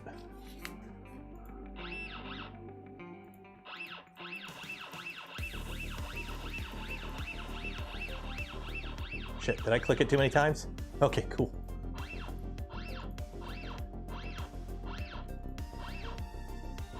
Please tell me I'm not the only one who does that, where like you have to move a bunch, so you just mash the button and then you let go and it does like, it has a bunch of buffered movements and your like bed's getting ever so slightly close and you're like, oh shit, oh shit, oh shit, what'd I do?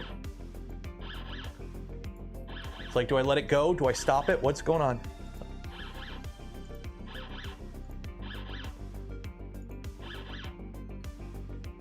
Almost. Right there. Accept. Save config. Done. Okay. So we can print something, I believe. I'm gonna have to adjust that so it drops the bed on home. I'll change that later. That'll probably be tomorrow. Tomorrow we'll probably just faff about with this and do like input shaper and whatnot.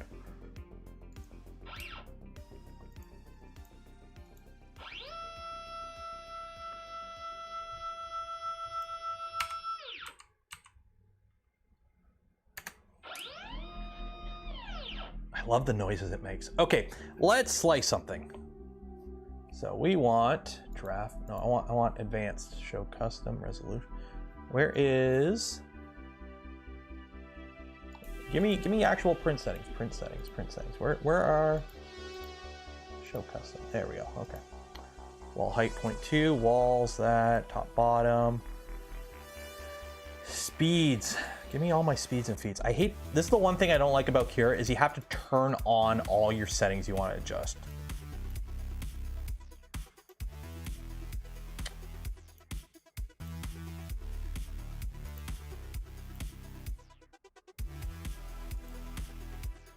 So I want to adjust these settings. Oh, okay.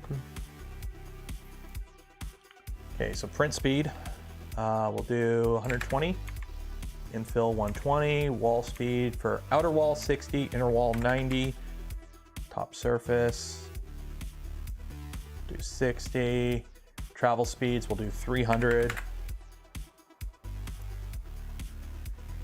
We'll enable Z-hop, cooling, yep, fan speed at 100, so we need regular fan speed, regular threshold, initial fan speed, okay, there we go.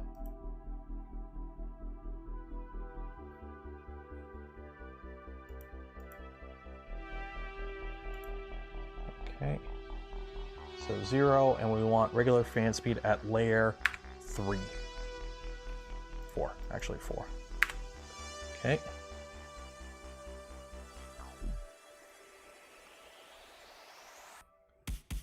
Support. Build plate adhesion, we want a brim.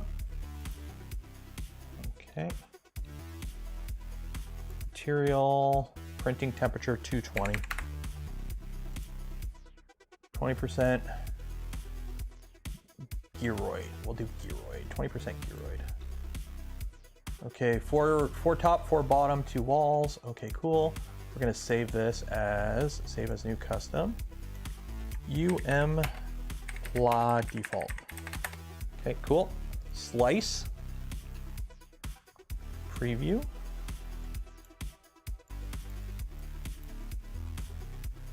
That looks like a cube. Okay, save to disk. We'll just save it to downloads for now. Okay, go over here.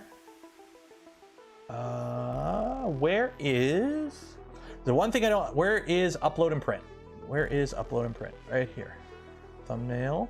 Okay, add. Upload and print. Ultimaker cube.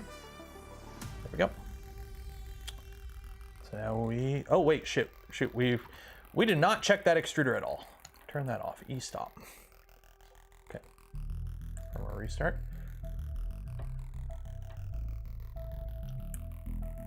Okay. Let's heat this extruder up to 220. We should make sure this actually extrudes the amount of filament we tell it to extrude. That's one thing we haven't changed yet. So. That there. And arc off 50 millimeters. As long as it's close enough. As long as it's close enough.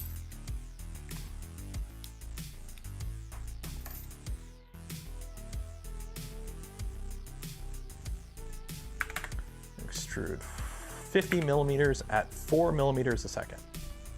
Okay, let that heat up. Extrude. Actually, we'll do a bit slower. We'll do 2.5 millimeters a second, just because this is 3 mil. Extrude. Well, it's going the right way. So we got that going for us, which is nice.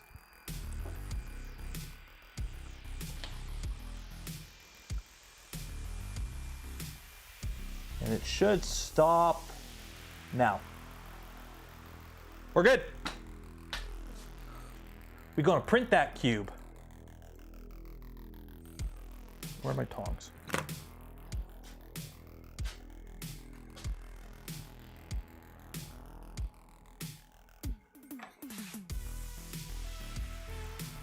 We good? Okay, so I hit print. Now we gotta wait for it to stabilize, attempt to stabilize, because that was a little bit of a purge. Okay, so punch in. Nope, not that one, close up. So obviously this stopped working, so I gotta fix this camera. Unplug, plug in.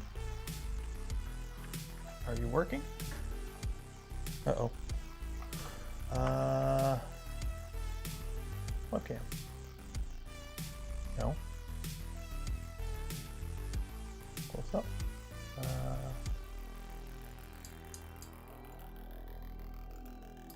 Hi.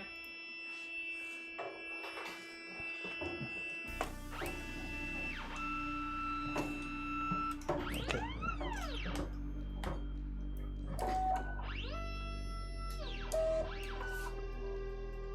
Jeez. Okay, let me get this camera set up. I'm trying to like watch like 30 things at once. There we go.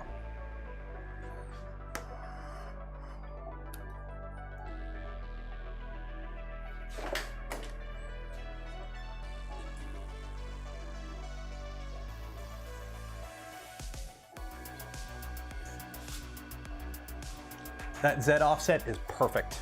Is it perfect? No, but is it good enough? Yes. Yes, that fan shroud is very close. Oh, that's right. We changed the nozzle. I forgot. We have a CHT in here. Yeah, we had to actually cut the tabs off the fan shroud for clearance. We have about 1 millimeter of clearance off the bed with the fan shroud. Because we have, as you can see, that's a CHT nozzle in there. So that's a V6 CHT nozzle that we kind of configured for that. So what I'm going to do is I'm going to try and get a hold of Rain Motorsports tonight, tomorrow. See if I can get his, because he has one of these machines, exact same machine, but he's got Klipper fully set up on it. I'm going to steal his code for the screen, and then tomorrow we'll do input shaper, and then tomorrow night we'll have a few drinks, and we'll see how fast we can move this thing. And by fast, I mean we're going to not print. I want to see how fast this can move. Excels, whatever default is. All we've done is change the, actually, I don't know, because I don't think we've changed the speeds, but we didn't change the Excels. The Excels in Klipper are 9,000. I've capped Excels at 9,000. So if this didn't spit out any accelerations, this is running at 9K Excel, but I don't think it is. I'm thinking it's running at whatever Excels are baked into here.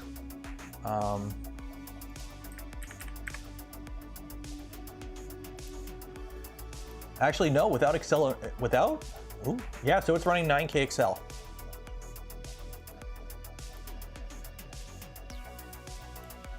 Because we didn't enable acceleration control. So it's running at 9K Excel. Oh, it'll say in fluid. Yeah, that's right, that's right. Flow. There's your flow, there's our speeds, filament. Where's the Excels? It doesn't say Excels in fluid. Or sorry, I set them to 9001 because funny.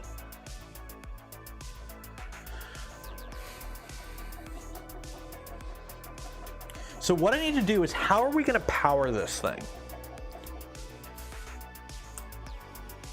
RPI 3A plus. How much juice does a Raspberry Pi 3A plus need? 2.5 amps, 5 volts is what it recommends. So where can we get 5 volts off the Can we pull 5 volts from the Arduino? Wouldn't there be a 5 volt thing on the Arduino? Because there's already a buck converter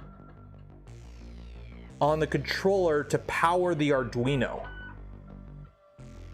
right? So shouldn't I be able to tap into that somehow? Not 3 amps. Yeah, good point. The other option would be off the barrel jack for the 19 volts and put a buck converter. Get a buck converter that'll drop like 24 volts or whatever. Get a buck converter. Yeah, I'll get a buck converter. A buck converter would probably be the easiest thing, because then I could pull off the barrel jack directly, the 19 volts off the barrel jack, and then I can just buck convert it to 5 volts so I can connect the Pi underneath. Because I would like to have it all be a nice package. The only problem is the stupid USB cable sticks out the side. So I got to figure out how to get that USB internal. Other than that, we're golden.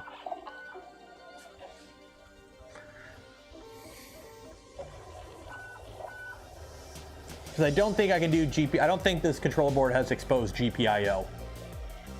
Would a buck handle? It's a Pi 3A, which barely uses more power than a V02, and a 02 I've powered off of just control UART. I don't know if it has UART on this controller board. If it does, then I'm putting the Pi 0 in here.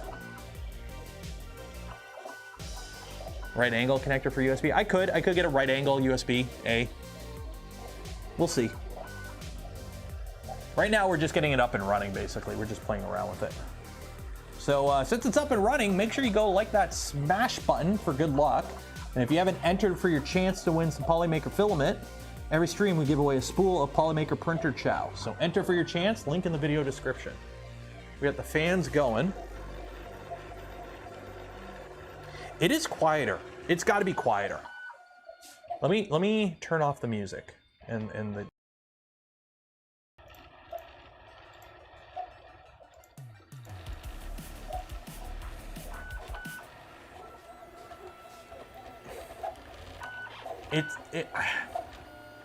It seems to move. I don't know. It's hard to say. Does it look like it's moving any smoother? It's quieter. It's got to be quieter.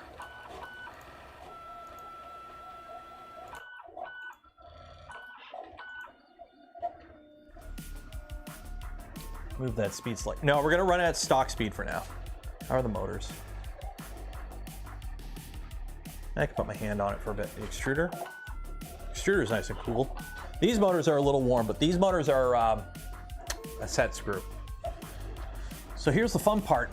I could put 2208s on here. I have 2208s step sticks that I could drop into this that are already pre-flashed to not need UART.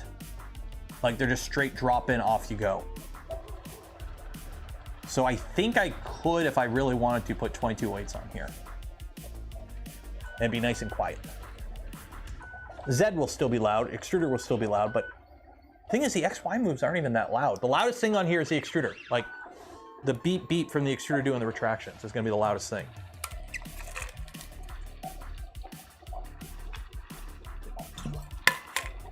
Like this honestly doesn't sound that loud. XY motion is not loud on this machine at all. The Z and the extruder are the only loud things.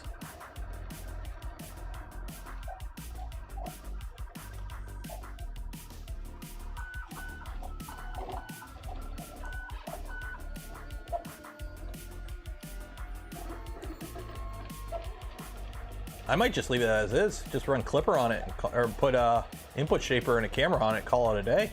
Just leave the hardware alone.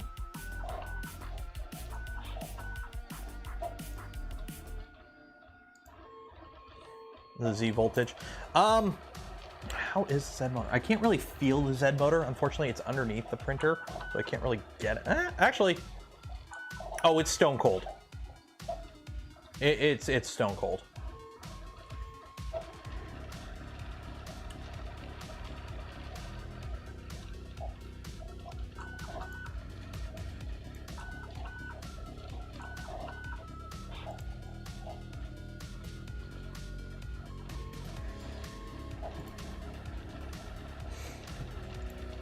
Somebody knock at the door.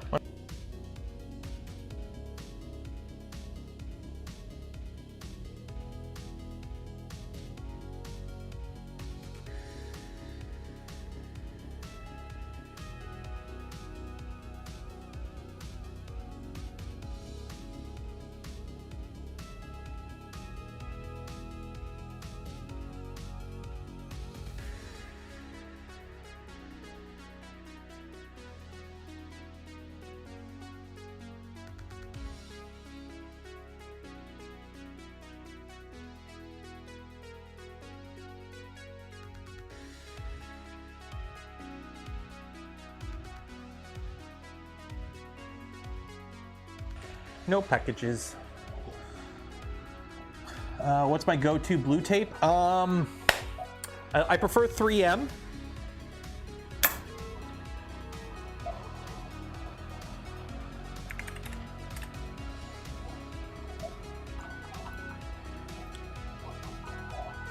Yeah, it's usually my go-to. Can't really go wrong with Minnesota mining and manufacturing. Or is it Minnesota? Is it Minnesota manufacturing and mining? Or, no, it's mining and... Which one is it? Mining and manufacturing? Manufacturing and mining. I can never remember which one's which. Minnesota mining and manufacturing. Mining and manufacturing. By the way, if you ever, for those that are wondering, if you want to know what the what 3M, like what the name is, it stands for Minnesota Mining and Manufacturing. It's literally 3M. That's how the company got started. So if you're wondering why 3M is called 3M, it's because it's literally 3M. Oh yeah, we got some ghosting on this. This needs a little input shape and love.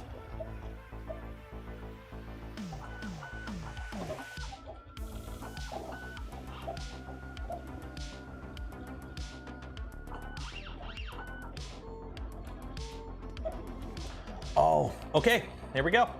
Ads will run shortly for some viewers. So I have the option to skip this, apparently. So this is how I see on my screen. So this is what I see on my screen.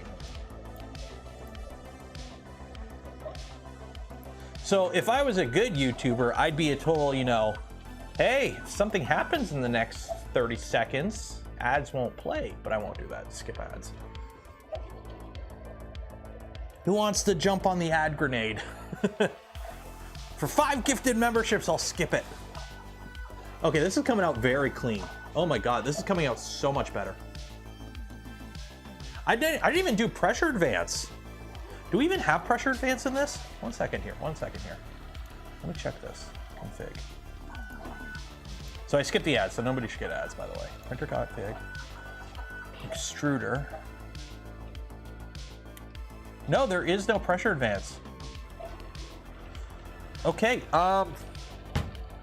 so what we're gonna do tomorrow night, we're gonna get an Orca slicer config for this setup, okay? We'll get an Orca slicer config for this machine set up, and we'll get pressure advance on it. We'll do input shaping. We'll get it all set up, hoity-toity, make it all nice and pretty. And then that's what we're doing tomorrow night. So that's tomorrow's stream set. Cool, I got content for tomorrow, yay. So tomorrow is gonna be playing around with all that.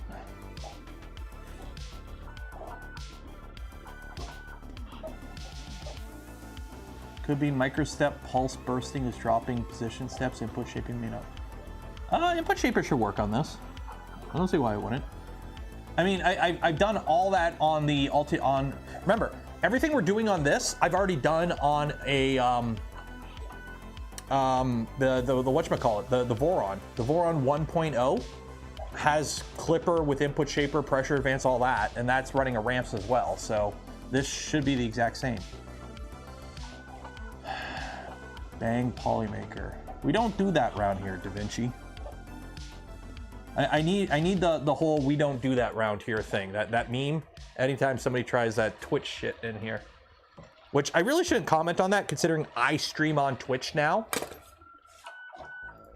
Which, if you're not following me on the Twitch channel, follow me on the Twitch channel, because I have a Twitch channel now. Let me do my good old YouTube thing. 1 second here. That's not it. I forgot YouTube changed all this shit. YouTube changed the drop-down bar. It's super annoying. YouTube Studio. No. Your channel. Hey, I'm live right now according to YouTube.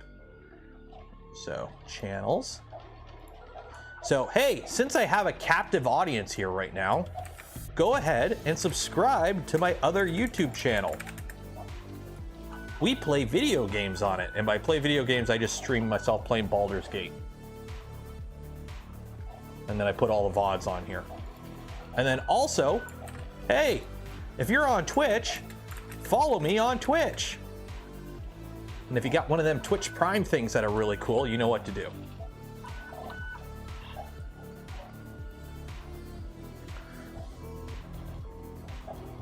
Yeah, we're in Act 3 of Baldur's Gate. I gotta figure out, I know we're gonna do Armored Core. I wanna play Armored Core 6 after, because I know that's, like, let's be honest, I've been playing Baldur's Gate for almost like 2 months now. Because when you're playing a game that, you know, we're 40 hours in and we only play 3 hours of stream, yeah. And I only stream 2 days a week on the games. But probably do Armored Core 6. I do want to do a completely evil Baldur's Gate playthrough on stream, because that's something I haven't done. I've already played Baldur's Gate several times. Like I've got almost 250 hours in Baldur's Gate. So it's, you know, there is some new stuff, but it's I kind of find it fun. I know a lot of streamers, when they play a game on like Twitch and whatever, they play a game for the first time, but the problem is you also get the frustration. It's like you sit there and the streamer's like not doing, like just kind of like lost, and you're like, just get to the good stuff. So the advantage of playing a game you've already played on stream, it's like, hey, we're gonna, you know, I'm gonna play it in a way that's a little bit more entertaining because I know what's coming. I can kind of craft more of a story versus like, but you lose out the surprises. You lose out the shocks, right? Because like, okay, I know what's gonna happen. I know who the bad people are. I know. So I figure do something for a bit, then come back and do like an evil playthrough of Baldur's Gate, which is something I haven't done all the way through. I've done the first act evil, but I haven't done the whole game evil. So anyone weeping over the new Joel? The last time I was excited for a Call of Duty game, I had an 8800 GT in my computer. Let's be honest, COD hasn't been good in a while. It's the equivalent of FIFA or Madden now. It's just, ooh, wow, it's the same game as last year with a new number on it. COD hasn't been good in a decade. I think like Blops was the last time I actually, yeah, Blops was the last COD game I bought.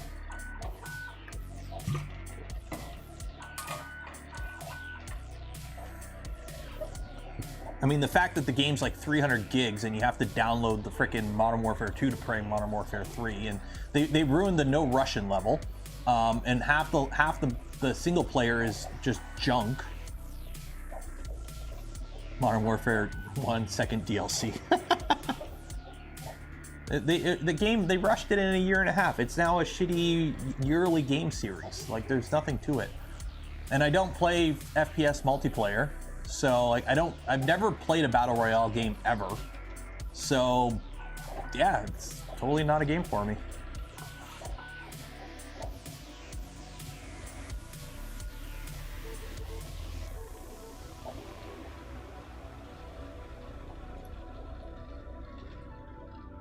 Medal of Honor was game. Medal of Honor Allied Assault on the PS2 was my jam back in the day. I don't even know how many times I played the D-Day level. Kiddo plays Fortnite. My little guy is just starting to get into games. Like, he is just now starting to get into video games. He's got a tablet and he plays some games on there, and he has been, but he can play Mario, whatever the newest Mario is, Odyssey. I think it's Odyssey.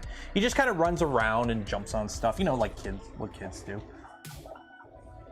I wish there was like an option for video games where you could like load a level and just put it on kid mode where like you can't die and the kids can just wander around. Wonder? No, not Wonder, not the side-scrolling one. So the pit isn't exactly the tightest loop in the world, but I'll take it. The problem is the fan. You can see the fan. The fan just blasts everything. It's not really a directed fan duct. New Mario RPG coming. Isn't it just a remake of the original? Get him into Minecraft. He probably will at some point. Once he has like, he's only 5, right? At some point, I will build him a computer and put like Minecraft on it and whatnot, and no internet connection, because he doesn't need that. Put some games on it.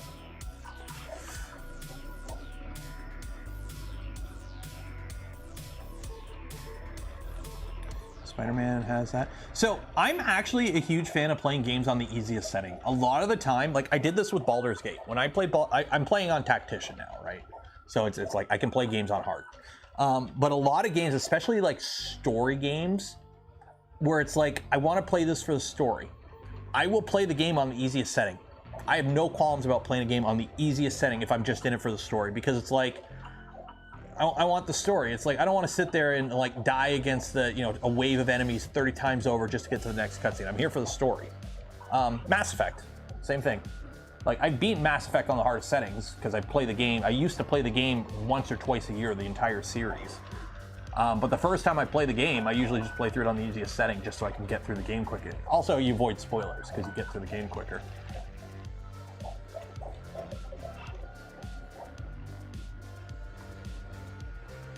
And the story to keep me hooked. I'm a big proponent that the way I play a game, especially a game that I know I'm going to play a lot of. So like I've got 250 hours in Baldur's Gate. My first playthrough where I beat the game took me like 80 hours. The problem is with games like that, you either sit there with a guide open or you miss a bunch. So what I usually do when I play through the game the first time is I play through it basically blind, but I pretty much mostly focus on the main story. So I avoid like the subreddit, I avoid like discords about it, and I'll just play through the game at a pretty quick pace just to get through the story, and then I'll come back and play through it again and like soak it in. Now that it's like, okay, I'm not worried about, you know, oh, I opened the subreddit and somebody spoiled the ending. So I'll play through it the second time, paying a lot more attention. We turned Nero 3 printing game. Well, if this was a gaming stream, there'd only be like 20 of you here. I only get like 20 people on the Twitch. I might do a gaming stream tomorrow. The little guy is at Nana's for a bit, so I might do a gaming stream tomorrow. We'll see. We'll see. It'll be in the morning, early afternoon, usual time. 20 minutes left on a 3-hour print, biting nails on the end of the spool. Oof. Well, if it's ABS, you can try and acetone weld the tips together of another spool. I've done that before. It didn't work, but I've done that. Is the cube looking clean? The cube is looking very clean, actually. It's got some pretty bad ghosting, but it's actually looking really clean. And I wish I knew where the original cube I printed on this machine went. It's probably on my desk somewhere. I'd have to find it. I got the Benchy. I got one of the Benchies we printed on it, because we printed the first few prints we did on here were pink, right? So I've got a Benchy here, but I don't know if I have a Cali cube from it. Let me take a look at the. Don't think I have a calibration cube from the original. I can't. I'll print a Benchy after this. I'll print a Benchy next, so I have a 1-to-1 comparison. But we do have a Benchy from it. And then I got the print of me that's downstairs. Just pause, swap spools, or resume. Yeah, but that's not as fun.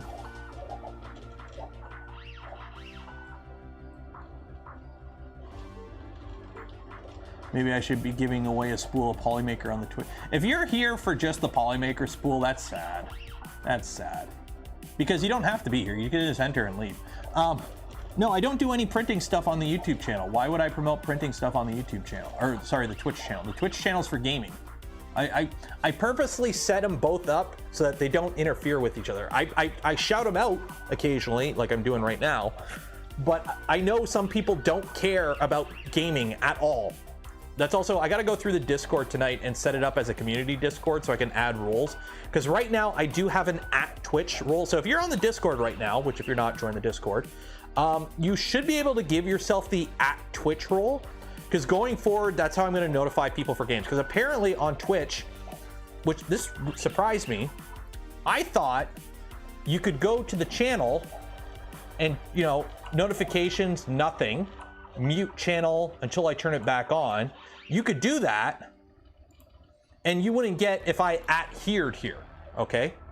So, because I thought that you could do that and just @here, hey, I'm live on Twitch. So only people who, you know, if you don't like Twitch, mute the channel and you don't see it. But apparently that doesn't work. @here's go to everyone still. So I got to give a role. So you can you give yourself the @Twitch role, and then yeah, @here. Yeah, but then for somebody enlighten me, what's the difference between @here and @everyone? What's the difference between @here and @everyone if they both do the same thing? But yeah, so eventually it'll be, you know how most Discords, when you join it, wow, the color difference on the shirt on this camera versus the main camera. Most Discords are like, oh, select a role for notifications. It'll be that. So you can select if you want to be notified for Twitch streams, you get the Twitch role. And then I just go @Twitch, hey, I'm live on Twitch, come join it. @here is for only people online, @everyone pings offline people as well. Oh! Oh! So is there an @channel? No, there's not an @channel.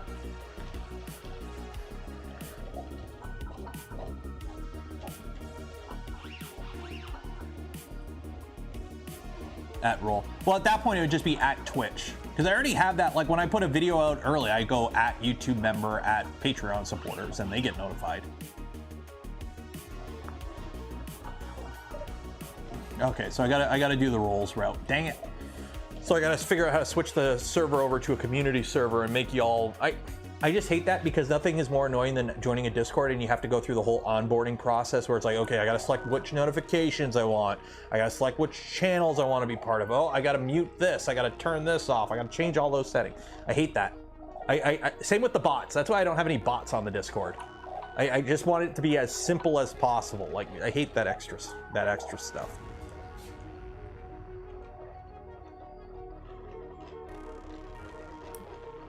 Yeah, other than the ghosting and a little bit of pressure advance needing, this is actually coming along pretty good. I'd zoom in, but this camera doesn't have zoom because it's a webcam. The BL touch system does not need to be as consistent as I turn off both X and Y motor of the Force Pro in the same spot. It gives multiple readings. How do you explain that? Farouk, because I'm not even gonna try pronouncing your first name. It's simple. BL touches, I don't like it. I don't use BL touches for pretty much that reason. They're okay, but I've had consistency issues with them, and also they don't work really good in heated environments or warm environments. Do you think you would get some YouTube to Twitch conversion if you occasionally did some video game streams on Twitch? I may in the future. The Twitch channel is pretty much my grab-all channel at this point. The reason I'm firing it up, two reasons. One, it's always good to diversify your content, right? Who knows? Maybe I have a great Twitch personality. Twitch is horrible for getting started, okay? The only reason I even get 20 people when I go live on Twitch is because I have a community already. And only 20 of you follow me over to Twitch. So it's really hard to get started on Twitch, and Twitch is, in my opinion, only good when you're live. Nobody goes to somebody's Twitch channel when they're not live and watches a VOD. Very rarely. Some people do, but two things. One, you don't make any money off of them, like any at all. And the unfortunate fact of the matter is content creation is my job. I have to kind of justify it somehow. So you make no revenue off people watching VODs, and VODs get deleted after a couple days. That's why I have the YouTube channel to back them up. So VODs are temporary on thing, and nobody searches for them. There's no really, like, there's no discoverability for anything unless you're live on Twitch, and even then, discoverability is horrible. But I wanted to play around some gaming streams. I got a setup now upstairs. I use it for some videos. I'm like, you know what? We'll play some games. We'll have fun. At least this way too. You want to diversify your content. You always want to be diversifying. You don't want to be stuck doing the same thing forever on YouTube. It's a dead end. That's why I do a lot of streams, and it's random, and it's you got to change it up. 2, after what happened with 3D Print General. Because right now, at least I have a YouTube or a Twitch channel that's fired up. So if something ever happens to my YouTube, hey, I open up Discord on a stream one day and somebody decides to be a dick and post a dick. And I'm now banned for a week off streaming, right? On YouTube, right? Like, in case something happens to my YouTube, I can go on the Discord. Hey guys, we're streaming the normal stuff on Twitch over the next week. Hop on there. Here's the link. And it's all set up. The bots are set up. I've got mods. I've got everything set up, and we're good to go. So that's kind of that. I have a second home if something happens to the primary home. So there's that advantage. And then 2, it's just fun. If I do end up doing like a HelloFresh stream at any point, I want to do a HelloFresh, and actually I can do a HelloFresh now. On YouTube, I don't get the offers, but apparently I'm already getting offers for HelloFresh streams on Twitch for sponsorships. So I might do a HelloFresh stream on Twitch. Like, basically anything that I wouldn't do on the YouTube channel will be on the Twitch. That's essentially what it's going to be in the future. That's why. Any idea why a lot of big gaming streamers recently started dual streaming on YouTube and Twitch? Exposure.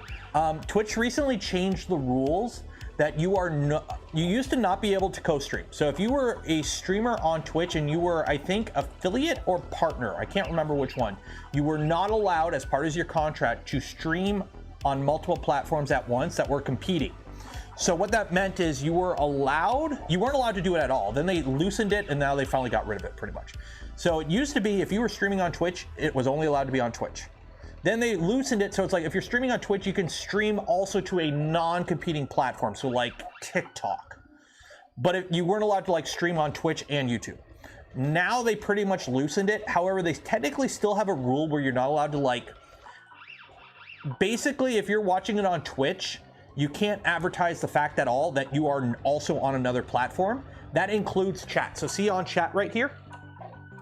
If I had this box on chat and I was streaming on Twitch, but also I had YouTube people in this chat, because there's add-ons you can use that will combine chat for on-screen, that's not allowed.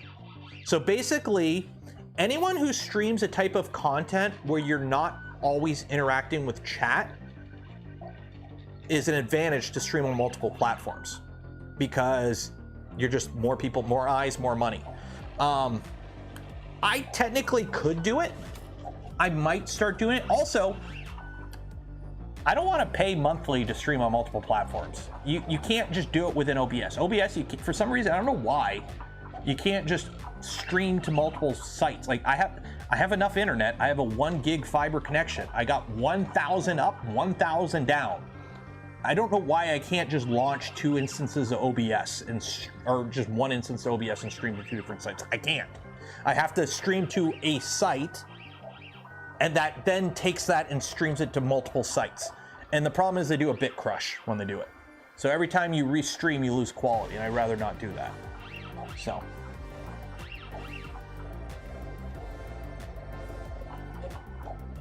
But you're on YouTube stream still has its own chat. Correct. So if I was streaming on Twitch, I would not be able to have this chat on screen. So this chat would not be able to be on screen if I was on Twitch. I'd have to run a separate stream to Twitch without the YouTube chat on screen, or just disable all on-screen chats, which I don't do. And I like having the on-screen chat because a lot of people watch these videos as a VOD in the future on their TVs. So they get the chat. They can still see what chat's talking about on their TV. That's why I have chat on screen, is because people watch my streams at a future date on a device where you don't have a separate chat window, or they just watch it full screen. Do Twitch Prime members get into the Yacht Club? No, not at the moment. I'll set that up though. I will set that up though.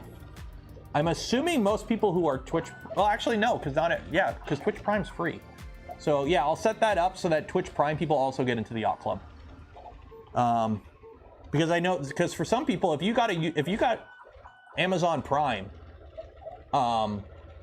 you get a free sub. So for those that don't know what Twitch Prime is, if you link your Twitch account with Amazon Prime, because Twitch is owned by Amazon, if you link your Amazon Prime account with Twitch, you get a free sub every month that you can give away. So I usually give mine to like a smaller content creator every month or something. So I'll do that. I'll remind me to set that up. So in the future, if you sub to me on the Twitch, you will also get in the Yacht Club. Run OBS and Streamlabs. I don't want to run Slobs. Slobs is scummy AF. I won't touch that software.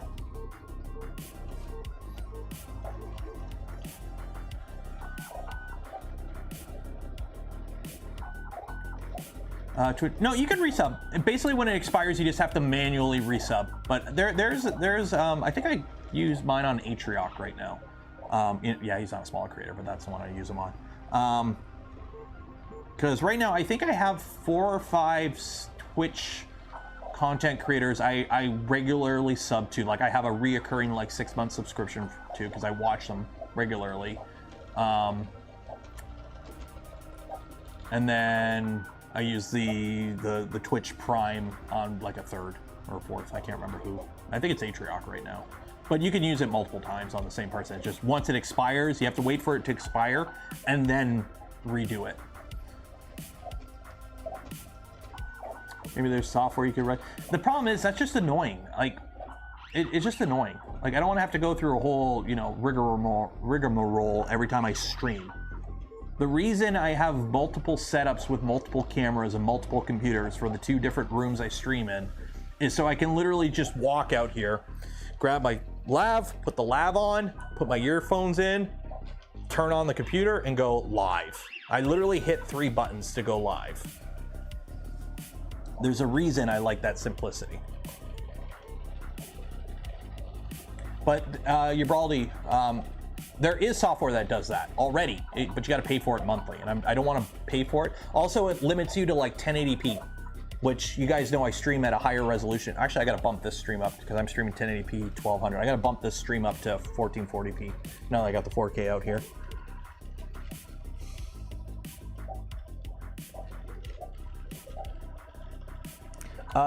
Jason, they would never do that because Amazon loses money every time you use your Twitch Prime, so they don't want to make it easy to do. They want you to have to manually redo it every month.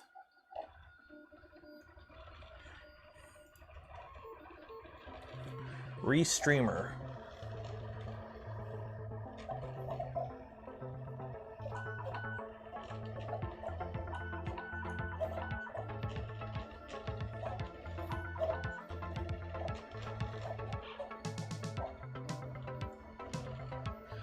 Okay, somebody just linked a restreamer that runs on my server, which would be downstairs. The thing is, would that work for multiple, or is it just one single? I think that might just be one site at a time.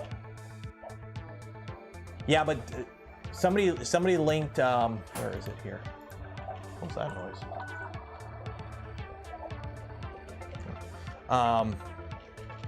A Docker that does it. So this, free streaming without video provider, but can you stream to multiple sites at once?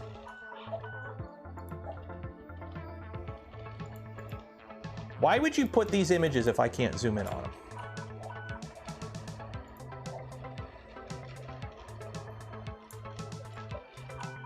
Could up down from OBS, publish it to an internal RTMP. So this would be good if I was mobile. This is like the kind of thing people use when they're like streaming on the go. 70% done, by the way. Multiple RTM, okay. Do you like the Ultimaker mechanics? Yes, the Ultimaker motion system is really nice. It is a bit, I prefer Core XY over the Ultimaker setup. There is limitations to the Ultimaker setup in terms of like tool head design, the amount of, you know, you've got a motor connected to a belt, connected to a pulley, connected to a belt. Like, it is a little bit of a more complicated setup, but it does work really good. I personally prefer Core XY over it, but this does have its advantage.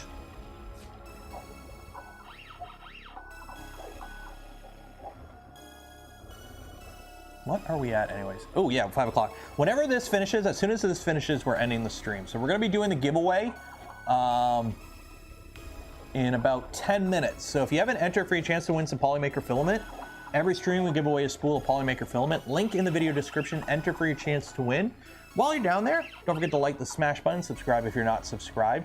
And if you want to help support the content I create, the things I do, check out the links in the description. Affiliate links don't cost you anything extra, go a long way in supporting the channel, or consider becoming a channel member, Patreon supporter, or gifting memberships to others, or direct donation to the channel. So it allows me to keep on keeping on. Actively developed. Okay, I'll take a look. Yeah, it's 2.85 filament. We haven't changed. The only thing mechanically we have changed on this printer is swapped out the stock nozzle for a Bondtech CHT nozzle. It's still a 0.4 millimeter nozzle, but other than that, everything on this machine is fully stock. All we've done is plugged in a Raspberry Pi and flash Klipper.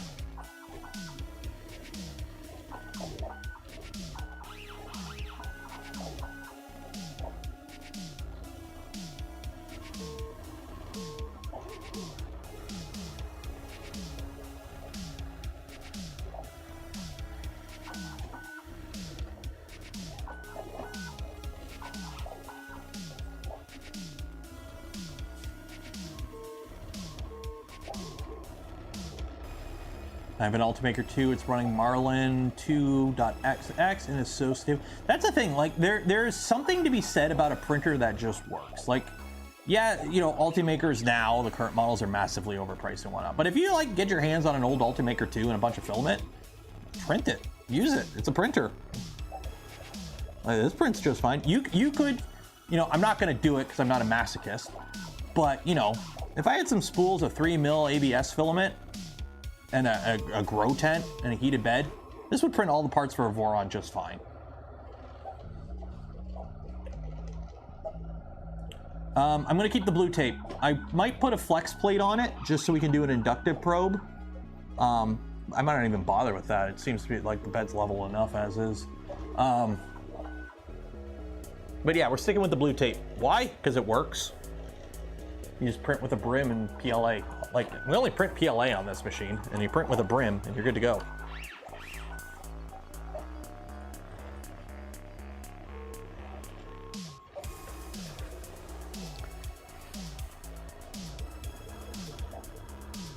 Saw an article today about an 11-year-old who made a 2 printer. That's a fluff piece. That's like, oh, a kid invented a computer, and they just bought a bunch of stuff. It's cool for an 11-year-old, but why would you use 2x4s? Why would you use 2x4s? How's the garage working out? It works pretty good. I got a little space heater out here. So basically what I do is if I see it's gonna get down to frost, like freezing overnight, I leave the heater on all night on like the lowest setting, and it keeps it between 10 and 15 out here. And then when I go to stream, I come out here, I turn it on high. Right now in the garage, it's 22 Celsius, at least in this thing. This is also why I have the garage like subdivided. So I'll show you. Come with me, camera. So, got my little space heater here. It's just pumping out heat towards me. But behind the wall of printers, I've got a tarp, okay? And then they got that. So on the other side of this wall is like my lawnmower and shit. So I gotta get some insulation to insulate that garage door though. I gotta go get some of that foam insulation and put it in the garage door because I am losing a ton of heat through that garage door. And then I still gotta get insulation. I called a company to come do blown-in insulation in the attic, in the garage here, right? Because I gotta do blown-in. The joists are spaced like, they're like 24 inches on center for the joists up on the ceiling. And yeah, so one joist is there. So yeah, that's about 24 inches on center. So I can't really go up there and lay down like pink insulation. It's not worth it. I gotta blow it in. So I called a company and I'm like, hey, I need my attic insulated. And they're like, cool, how big is it? And I'm like, it's 300 square feet. My garage is 15 by 30. 15 by 30 or 20?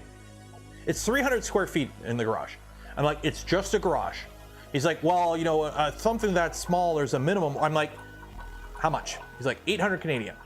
800. I'm like, cool, cash, no tax. Sweet. Okay, just come out here, set your shit up, get a guy to go up there and go, and then done. Okay, cool, paid, done. Because here's the funny thing, to rent the machine, to buy all the insulation, I'll need to blow up there because you know, gotta rent the machine, buy the insulation. I also have to rent a truck to get the machine here because it doesn't fit in my car. It's a big insulation blower. I save $200 for 4 to 6 hours of manual labor. Yeah, I'd rather just pay a guy to come do it. Also, I make an absolute mess of myself.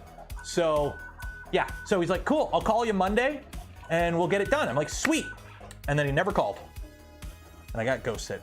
And then I called a few other companies and I got the, for those in the industry, I got the fuck off price from a few people. And then that was pretty much it. I stopped really caring at that point. So I'm gonna try calling around in a little bit once it starts to get really cold. But I gotta insulate the door. Egg crates, not for, it's a 20-foot door. I gotta get the foam. Basically, you just get the rigid foam and you just stick it on the door and then you put batting over it. So I gotta insulate the door, but as it is right now, when it's not freezing outside, like right now it's anywhere, like in the mornings, it's like between 5 and 10 Celsius, and then afternoons are like 10 to 20 Celsius, depending on the day, if it's really sunny out. The little space heater works plenty good. I don't know what my power bill is yet. We'll see what the power bill is. I might just move my computer out here and do the game streams out here because the 3080 pumps out enough heat. I should add more to my house. My house is stocked up. When I dropped the ceiling in the garage a couple years ago, I renovated my bathroom and I dropped the ceiling in there, and a bunch of the insulation came down with it. So I had to get that fixed. So when I called the company, I'm like, hey, I need some blown in insulation in my attic. And I'm like, I got an area that's probably like, what is it, 10 by 10 that all the insulation fell out of when I did a renovation. And then the house was built around 2000. So can you top it up to like R70? So my entire ceiling in the house is like R70 insulation. It's nuts. It's like, I got like, you open up the little hatch to look in the attic and you got this much blown in. It's great. It's all fluffy. So just turn the heater beds on. Nicholas, I've tried that. The problem is there's no air movement. So the reason this heater works is because it's got a fan in it that's blowing the heat out. So it generates the heat, it blows it out. With the printers, I've tried it. You turn the heat bed on, and the problem is the air around the bed gets the temperature, and then the bed just kind of PID tuned at that temperature, but the heat doesn't really transfer. You don't heat up a room. Bed fans, I've tried. I've tried that actually. I turned on the LDO V2, the Rat Rig, and I think the Trident. I turned them all on, doors open, 100C, and had all the fans, every fan that I could have going in all three of those printers going. In half an hour, it warmed up this room half a degree, or 1 degree in half an hour. For 3 printer beds going full tilt. Oh, and the hot ends. That probably cost me quite a bit. Whereas this little one heater, it does like way more. And it has, you know, proper settings on it for safety and whatnot.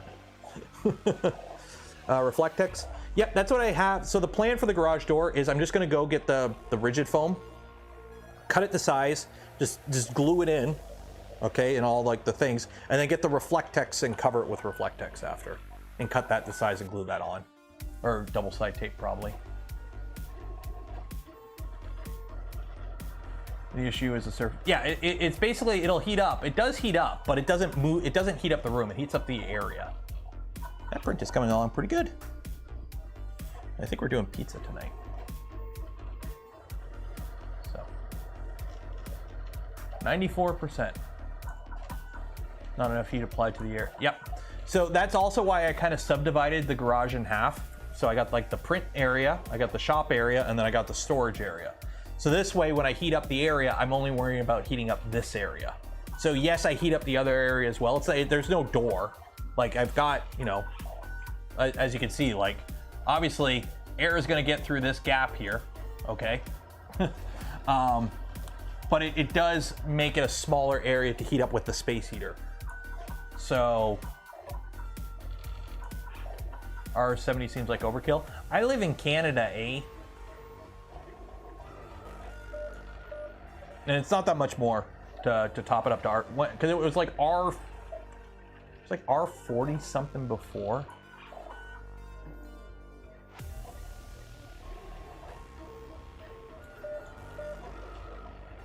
It's a 3D printer, occasional coffee warmer, or egg cooker. I have cooked Pop-Tarts on a print bed before. It's funny, anytime I watch like a video of like a 3D printed house or like some manufacturing technique and I'm watching them and it's like, okay, we built the wall and now we paint it, and I'm like, that shit would never fly up here. I'm like, where is this much insulation gonna fit in a wall this big?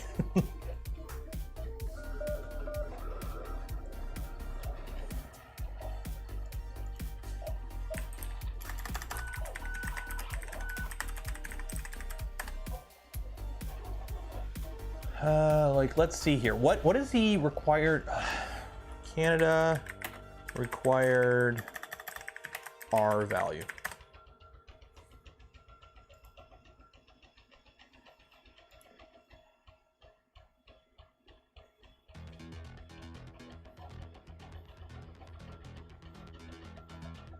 So for a wall, they recommend R22 for a wall.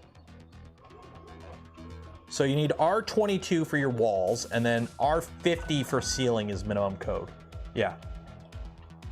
So current code for an attic, you need R50. For walls, you need R22, and basement walls, you need R20. But that also depends on where you live in Canada, because as you go further north, you need more. And I live in the most southern part of Canada. Yeah, they recommend R60, yeah. I think I've got almost R70.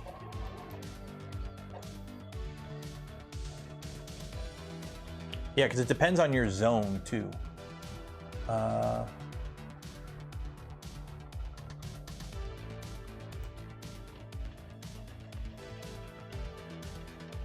Yeah, what do you think about ban 3D printing from government? 3D printing can create white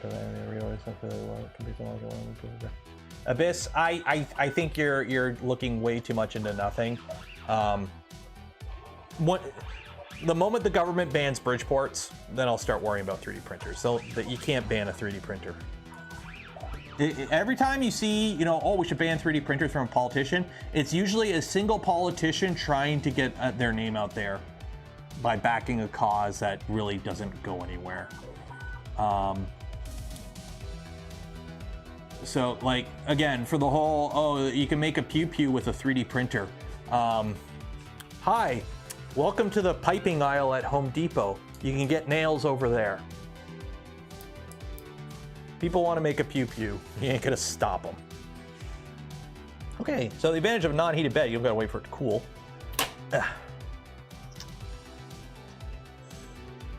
It does need some pressure advance. So we got a reference though. So behold, out of focus cube. Focus, focus, focus.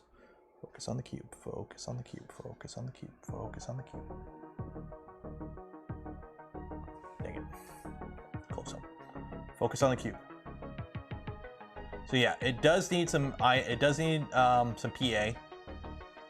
oh, look at that ghosting. Look at that ghosting.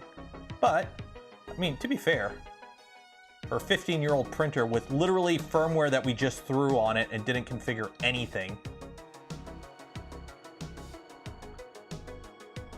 that ain't bad. 10-year-old printer. Okay, let me get the Benchy going, and then we're gonna do the draw. Because I gotta eat.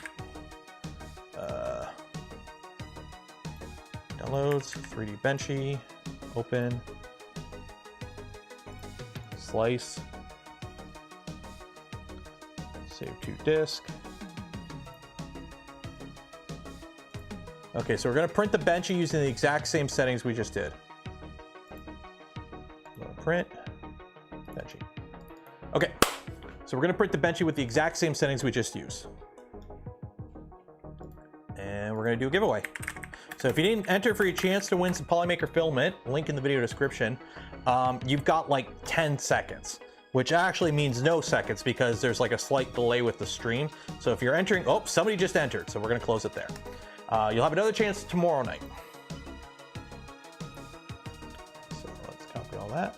How many people screwed up the question? Oh, 1, 2, 3, oh shit, 4, 5, 6, 7, 8, 9, wow. How, okay, I threw a fast one on you. Let me see here. Let me copy these over. Okay, delete. Control F2. No.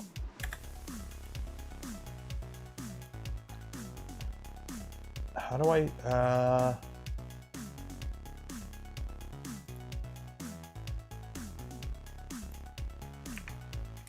oh shit. Wow, so many people screwed that up.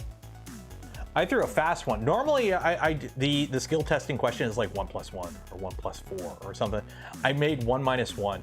The amount of people that put 2, the amount of people that put 2. Okay, give me a number between 1 and 2. Give me a number between 1 and 2. I don't want to count high and I'm hungry. 1. And it's gonna be the oddball. It's gonna be this. I can feel it. It's gonna be this one. It's gonna be whoever that is. It's gonna be the red. Whoever the red is. I can feel it. I can feel it in me bones that it's not gonna be that one. But it is gonna be Jeff Montgomery. Jeff Montgomery. Did you get the question right? You did. Congratulations. So you will get an email from me after the stream ends, Jeff, with information on how to collect your filament from Polymaker. So everyone, golf claps in chat for Jeff. Okay, so this is gonna print. I'll post a picture of it on the Discord and whatnot after. Actually, is it gonna print?